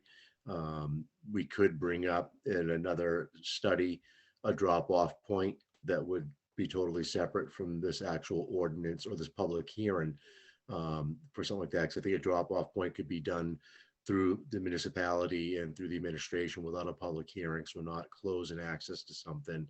And the signage, again, unfortunately, we do have to assign things for the police to be able to enforce the tickets. But I think that it's been well publicized and people have spoken their mind, and I think that we should move on with this for a vote. Thank you. Any other questions before I speak? Or actually, we're not at questions, we're at discussion. Councilor O'Neill. Yes, hi. I would just like to say that I am opposed to this as well as it's written. I've ridden my bike past that beach many, many times without a problem. And with all the residents that spoke tonight, I think we should really listen to them. And regarding, there was a mention of that by removing parking, it would only take away 6 to 8 cars. And I calculated between 25 and 30 cars. So it's far more than 6 or 8 cars that would be removed if you remove the parking. So I will not be supporting this tonight. Thank you. Thank you, Councilor. Councilor Gross. Yes, thank you, Madam President. I was just looking at other resident-only streets, and I don't know if people are aware, but Edgemore Road is also a resident-only street up there from May to September. So I didn't, cars will be pushed up even more narrow street if this is closed off. You know, we,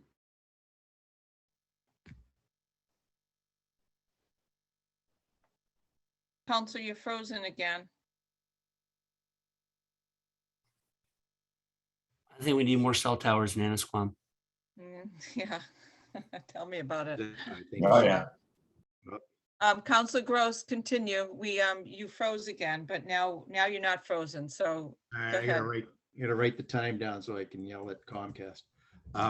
So anyway, this is very infuriating.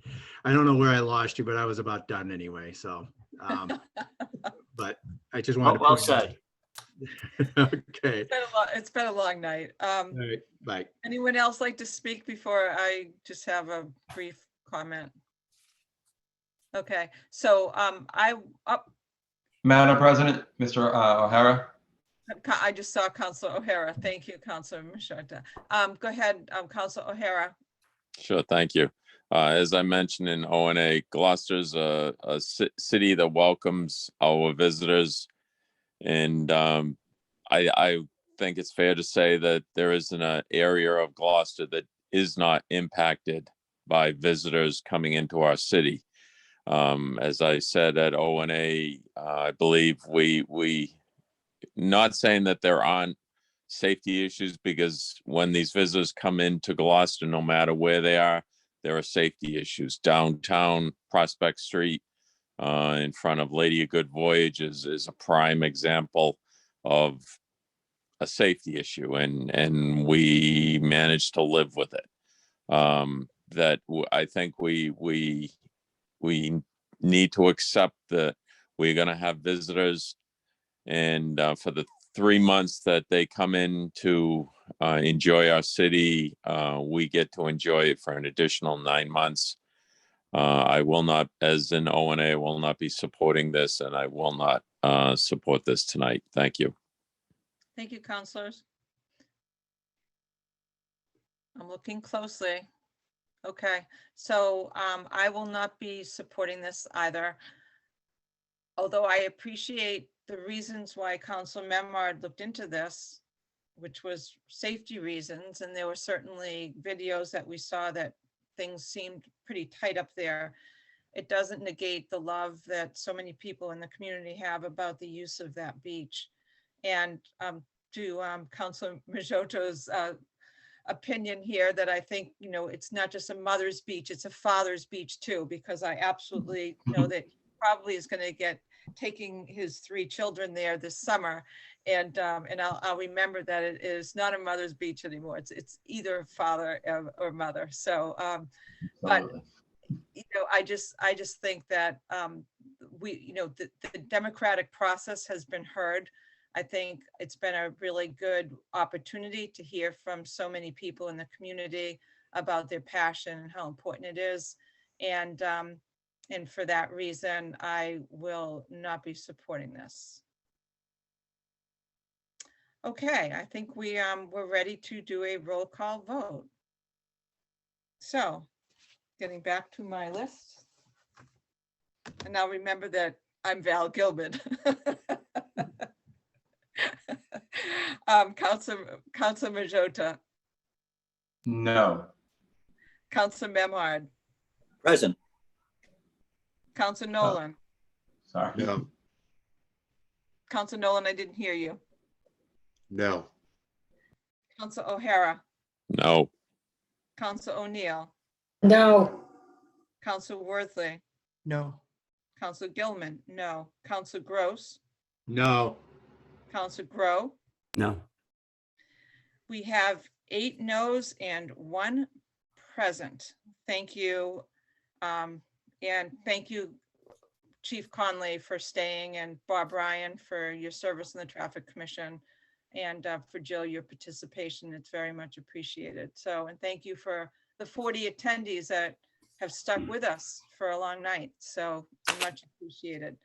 Next order of business, Madam Clerk. Next order of business is request to the mayor. And consistent with our new protocol for this new council, we'd like to start the request with Councilor Majota. A few requests that I will be putting in probably tomorrow, is more to Traffic Commission about crosswalks and speed limit signs. Just trying to get the correct information and the wording and to be able to submit that to the mayor and to the Traffic Commission as well. Great. Thank you. Thank you. And you have a couple of days to put those in for the end of the week as well. So Okay. do those at any time this week. Thank you. Council Memard.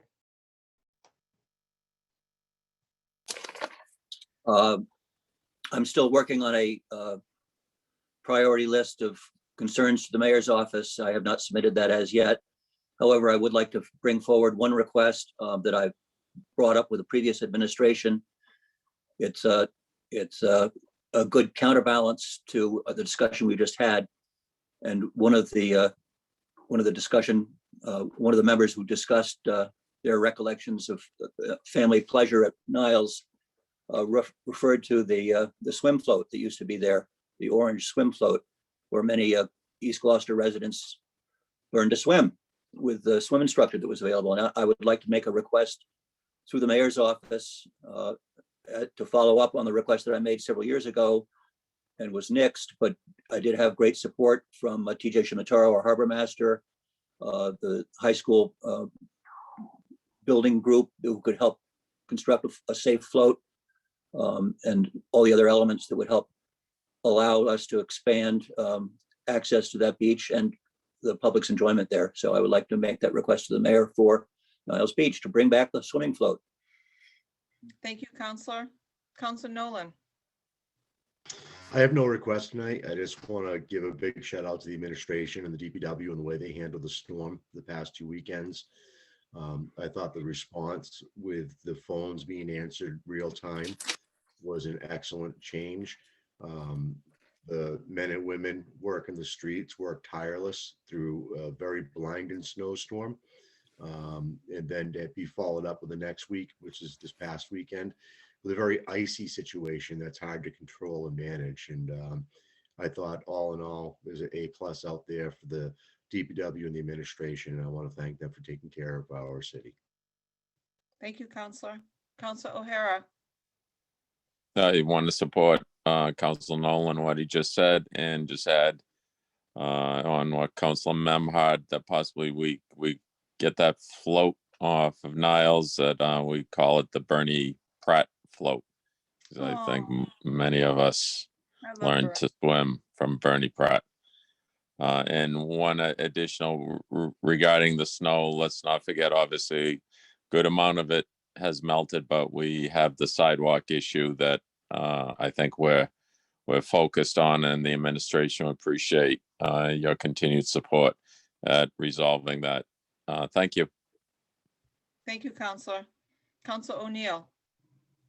Yes, thank you. I don't have any requests for the mayor, but I would like to thank Mr. Ryan, Bob Ryan, for staying here all night and for your expertise. If anyone knows about parking and traffic and signage, it's you. So I really appreciate you being here tonight. Thank you.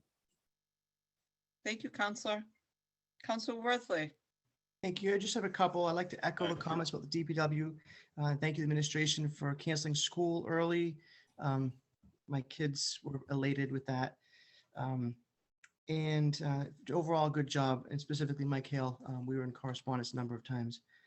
There's a question raised early in the meeting, and I think that oral communications effectively works like a request to the mayor's office, but there's a question about water capacity as it relates to the zoning changes. I'd like to get that as a formal request to either confirm or eliminate that as a concern. And also water pressure, if there's a way to get that answered either through DPW or the fire department, I think that would help clarify a lot of things. I'd like to request sidewalks on Farrington Ave. I don't know if we can just do that through the request of the mayor, and certainly collaborating with the ward councilor Memhard. I don't want to step on your toes, but I think we should look at elevated crosswalks, signage that says state law, pedestrians in crosswalk have right away, and potentially speed reduction. So I don't know if that's too much to throw in as one simple request, but we learned a lot tonight, I think, from that. There's a pothole on Gloucester Ave I'd like to draw attention to. I'll get specific on in front of the address, get the specific address. And that's it. Thank you for running a good meeting, Council President. Yeah. So I just wanted to comment that Council Memard has already made a request to Public Works in the city for the sidewalk. So that's, you wouldn't know that as a new counselor. So that's in the queue. So hopefully we'll keep our I should fingers make sure crossed. this administration knows that too, if it was. Right. So, Thank you. okay. So Councilor Gross. Yes, yep, I'd like to echo both Councilor Nolan and Councilor O'Hara's remarks about the snow removal. It was a very difficult, the first storm was extremely difficult. You know, people were concerned because it wound up, the roads just became very narrow because you just couldn't keep ahead of it. And I think they did a really good job to keep everything moving, going along, and the citizens need to be a little patient. Can you hear me? We're all frozen. Yes. Okay. Yeah, we can hear you. And thank you, Mr. O'Hara, for bringing back those memories of Bernie Pratt and that ice cold water at Niles Beach to go for your swim lessons. They were a great thing that love to see that reinstituted, but that was a wonderful thing that happened when we were kids. So I don't know about the float. I know there's a little eelgrass issue there, but I think see if we can work around that, and that would be a great thing to have out there. I would love to see that happen. So that's it. Great, thank you. Councilor Grow. Couple of things. Thank you. Am I unmuted? There we go. The first one is that I would like to request that the council join up with the planning board for a joint meeting at which we would request the administration provide an update on the TOD legislation and where we are in terms of that process. I would appreciate if we could do this with enough advance time that if the council decides to, as a body, render any public comment, that we would be able to do this before the end of March 31st, which is the deadline for public comment. You know, we're not asking for all the answers. We would just like to have enough of an overview and an update on the position that the state is taking and what that impact as we know it now. I think I want to say for clarity's sake that the end of March is the end of public comment. May 2nd is the deadline for the city to have a meeting on this issue. It is not an implementation date. Implementation would not take effect until the end of December 2024. So we're not in a hurry for the overall implementation, but we are for the public comment. So we'd like to do that. And I've talked to Rick Noonan, the chair of the planning board, and he's open to a joint meeting. So we'll figure out when we can schedule that, hopefully in the next couple of weeks. The second thing is I would like to thank the mayor for living up to his pledge to work with the Cape Ann Surfers Union and come up with approve the recommendations for the enhanced access for the surfing community. I'm really confident that this is a good move, and I think that the surfing community is very anxious to prove that they're going to be good stewards of the regulations and be responsive to the needs of the community. But I think this is a good thing, and I really appreciate Mayor Verga jumping on this so early on in his administration. And then finally, right, Scott's been working with them for a couple of years now, so I think it's great that this has finally come to fruition. And finally, Ms. Cahill, I'm on bended knee begging you, the first moment that we could have a little hot patch on Brightside Avenue, just a wee bit, maybe some ground up tires, I don't know, old cars shoved in the holes, anything to smooth that little patch of potholes would be so gratefully received. That's it for me. Thank you, Counselor. Counselor O'Neill. Yes, I do have a request for the mayor, if that's okay. Go ahead.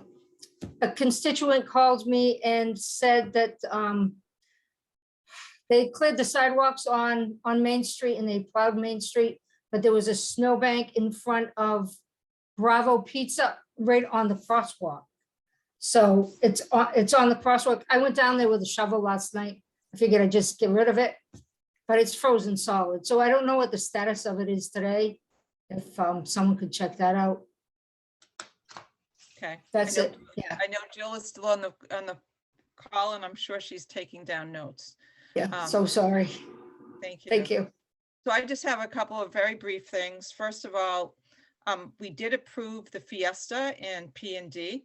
And even though it really wasn't on our committee report, because we don't really need to report to that, because we approved that street closure in P&D without bringing it to the council, just to let everybody know that the Fiesta was approved from Council Grow, confirmed that I'm correct. It's June 22nd to the 26th, correct? That's correct.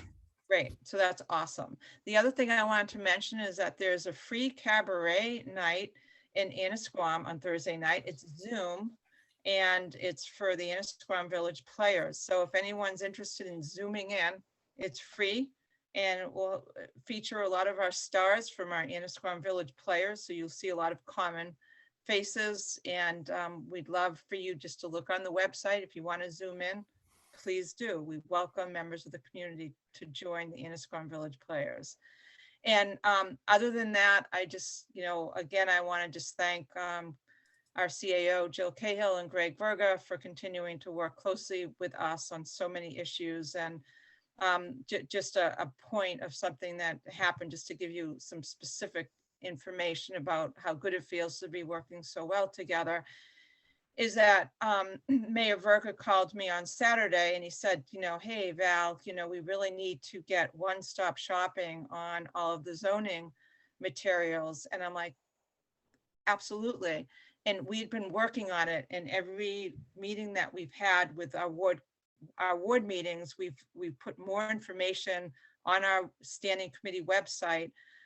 But then Greg added, he said, we've got to get the Zoom calls up there too, the Zoom recordings of the ward meetings. And absolutely, we were trying to figure out where they should go. And within a day, Ryan's worked it all out, and we've made great progress. So it's that type of constituent services that feels really good. And I'm proud to be working on this council with the administration. So thank you. So I think that's it. We've had a long night. Thank you for bearing with us all. And without further ado, is there a motion to adjourn? So moved. Second, Council Grow, second. second. Council Worthley. Let's do a roll call. Council Majota, Yes. Council Memard, Yes, and good night. Council Nolan, Yes, and good night. Council O'Hara, Yes. Council O'Neill, Yes. Council Worthley, Yes, and thank you. Council Gilman, yes. Council Gross, Yes. Council Grow. Yes. Bye-bye. Yes, have it. Good night, Good everybody. night. Good night. Good night. Thank you, Joanne.